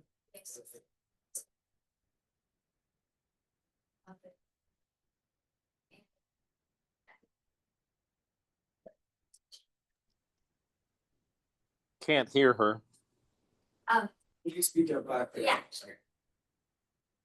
So, And you may have just, let me go on just this. over here. Okay. So every event that I have, I will come out, I won't tell them what time. Usually after 10, I will have a meter and make sure it's not 55 or under average. And then met all the requirement, have it documented. Also, they soundproof the whole building. They have proof pictures of it. And they have special speakers just so it will. Yeah, of course, you guys can. And then also, what else do we do? It's just, there's a confusion between entertainment hours and business hours. So entertainment hours is defined as DJ and band. So the music have to stop after 10. But we could still be on the property after 10. So that's why we want to extend it to, so there won't be any confusion, because there is one time, a couple of times, one neighbor called, say that we're not supposed to be on the premise after 10. And we tried to explain it, so the officer, we met on the complaint, so one was past that. Are they worried about like outside noise? So let's say people hanging out by cars. Security, yeah. And have it fence around. Now. Yeah, I remember this case from a year ago.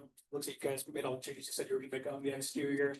I mean, I don't see an issue. I disagree with the notion that the houses are next door. Drive down the street, Champs and Whiskey Dicks are also down the street. So I don't see an issue with you guys extending the hours. Just to, I'll see if there's any other questions or comments from the board. Do you have a PowerPoint? Is this you guys? We have two. Okay.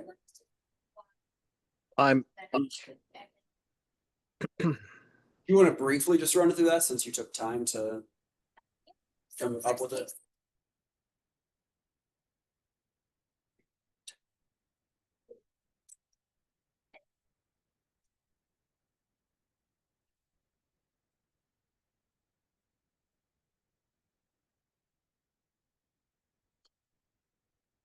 She's not even touching. Are these photos from the venue? Yes. Inside? So it's a wedding. It's a wedding.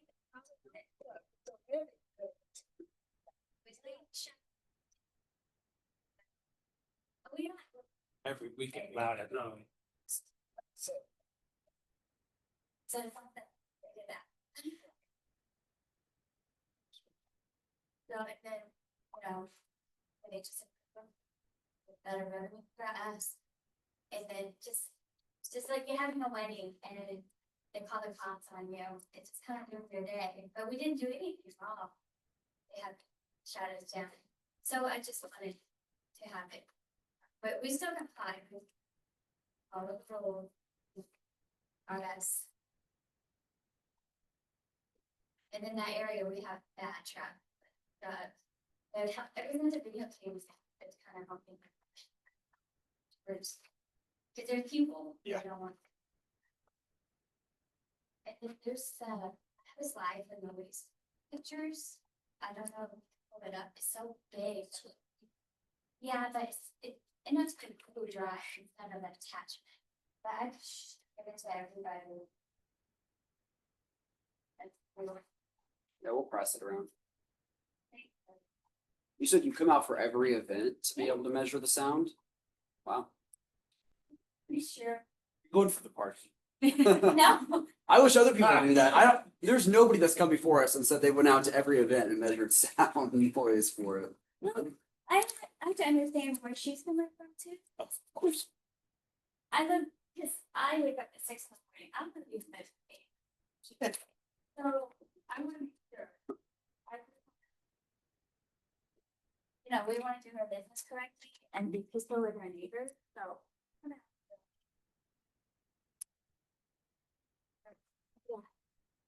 Do you have any questions, comments from the board? Yes, I do. Yeah, John, go ahead. It's for staff, just to make sure this has been per our action and city action. It was rezoned for entertainment. The standard for every other entertainment is 1 AM, correct? That's not necessarily true. So it's a conditional use that was applied for. And instead of a zone change. And so Okay. with each different application, we can set the conditions. If a setting happens to be a little bit more commercial in nature and maybe there's not single family housing nearby, we can. Gotcha. We have set conditions to end at midnight. Certain I don't hours, know okay. of any that are at 1 o'clock, but that's always a possibility. So And the only complaint we've had is from one neighbor anonymously. that's correct. Yes. Okay.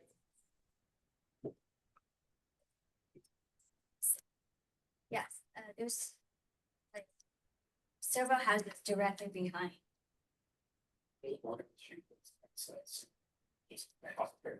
Have the cops been on the lot? Yes. Those are the area The cops been to your place a lot, yes, have they, due to disturbance or due to the lady calling in or due to the lady calling in and due to activity in the parking lot or whatever? bad traffic coming in, like homeless. camping, Not your traffic that's already in there, it's other people. Other people, and then the neighbor think that They there. don't have security, your own private security, your We have security. Don't have to think. got a boy back there, right, with his baseball bat? We have security, but if there's thing going. Okay. I If have you a an motion event- when you're ready. If you have an event, then you probably ought to hire a private security outfit to take care of you. There's a picture, there's pictures of everyone.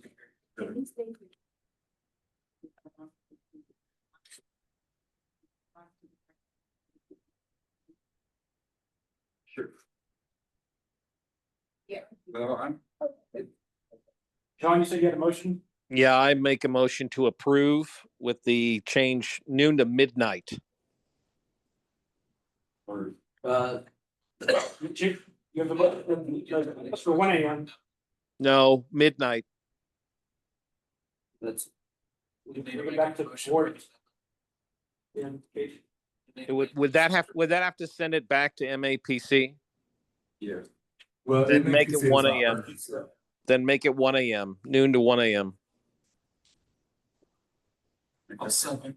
Okay, the second, all in favor, aye. Aye. Opposed? thank you. Thanks for doing business. Next time. Invite us to a Thank party. you for doing your due diligence. That means a lot. Right, invite us to a party.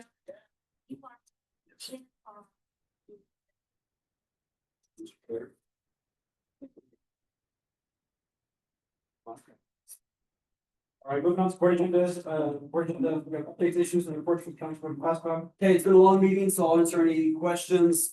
Quick things, common consumption coming before council on the 26th of August. What was that? Common consumption, 26th of August. Hopefully we'll have a positive vote and the plan will be implemented by the beginning of September. Budget, the city is in the middle of the budget process. We have 2 more budget hearings, tomorrow, 19th or 12th. The 19th, we have a meeting, and I think the 26th, it's gonna be voted budget. So if there's any recommendations beforehand, let me know. Because we've got a long meeting, I'll just answer any questions. Otherwise, I'll save everything until September. Any indication on if we will go out of drought stage 2? We're talking about that on the 19th meeting. Okay. There'll be a recommendation from Public Works to allow watering on every other day. And so Monday, Wednesday, Friday will be, I think, odd number households, don't quote me. Tuesday, Thursday, Saturday will be even households. Actually, that is that, right? That's gonna be the recommendation from Public Works. I'm probably likely to support that, which will loosen restrictions, and then we'll talk about other long-term restrictions. But that would get us out of stage 2 quicker and put us back in the stage 1. Where are we at with the water treatment plant?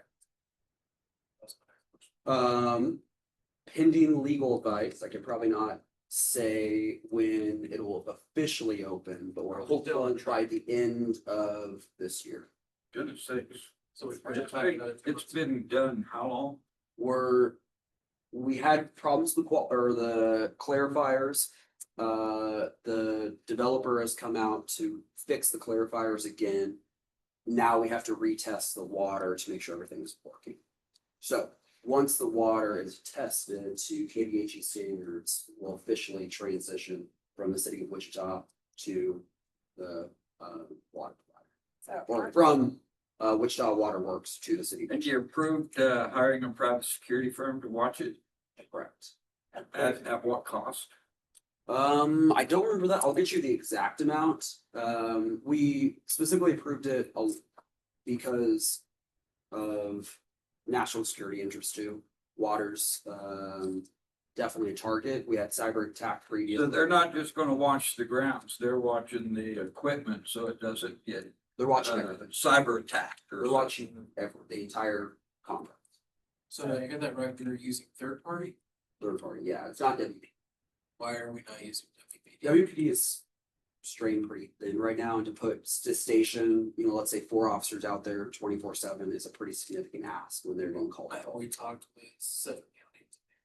Borrow resources with sheriff's department. I can bring that up. I imagine they've examined that, but I haven't seen. I will check. What is, I have qualms using third party for a treatment facility and not having municipal interest within. I'll look into it and I'll get back to both of you asked. So I will look into that. what is the cost of private security? I don't remember off the top of it, but Brooke, I will send a follow-up email to everybody with the cost, and then I'll answer Gage's question about Central County. I know WPD can't do it because of lack of resources right now to be able to station a few of our officers out there. Central County, I'll see if they examined that when they did, and then I'll get the cost to you. So I just interviewed the neighbor who is the supervisor over testing the lab, and she has a lab in both locations. Yeah, she's currently in the new building, and it was intriguing. she's from China and she got her master's in chemistry, and the doctorate in chemistry at Oxford. I mean, she's brilliant. Anyway, I didn't realize anyone was even working in, Yeah, we transitioned people, we just haven't turned over operations yet. yeah, for 2 labs. We're waiting until testing is done and then we'll do operations and then all the staff will move over to the new. The new labs are a huge upgrade for the old labs, test one. But I'll get the updates for you three and we'll follow up via email regarding the cost. Whether we had conversations with Central County if they have capacity or not. I know they're also strapped pretty thin. And so we have to get back up to full capacity with WPD and then we can look at options too. For example, the city hall, our security for city hall is not through WPD. It's through city operations, but it's through our security forces. It's different than WPD operations. So they're not under like Wichita Police Department union. They're under SCIU union. Well, it's the same, as the courthouse itself, or even, historic courthouse or even rough. They're not under sheriff department. Yeah, it's all, it's by all service officers. Yeah. I'll look at this if we explore the Central County option. Or even just develop our own city. Yeah. To be able to do that, and also just make it more mainstream for other projects to come forward. Yeah. Do that, any other questions I can get back? Except one I didn't get back, is there any other ones? I owe you a newsletter. Yes. Anything else? Last thing, neighborhood night outs are tomorrow. There are 10 in the district. Are you hosting one? Mine's canceled. Okay, yours is canceled. Was yours on my list? Okay. Probably, cause you know. how big I wasn't on my list. Brooks just told me, so. We have 10. I know Nancy, who's my animal control advisory member, is hosting one versus in Delano. So Patricia, if you want to attend, I'll be attending that probably last because hers goes the latest. They go to like 9 p.m. Brooks gonna be working on one shift. I'll be working on the other to try to get to all of them. So it's a lot. I think I'm segmented to get like each one for 12 minutes. So other than that, Mr. Chair. Slate, I'm getting cold one, and happy birthday, Dalton. Thank you. Yeah. I'd like to make a push to adjourn. Second. Alright, we're good. All in favor? Aye. Opposed? Hey guys, get inside. This is remind me to send that email tomorrow. It is freezing. We're here. See you, Benson.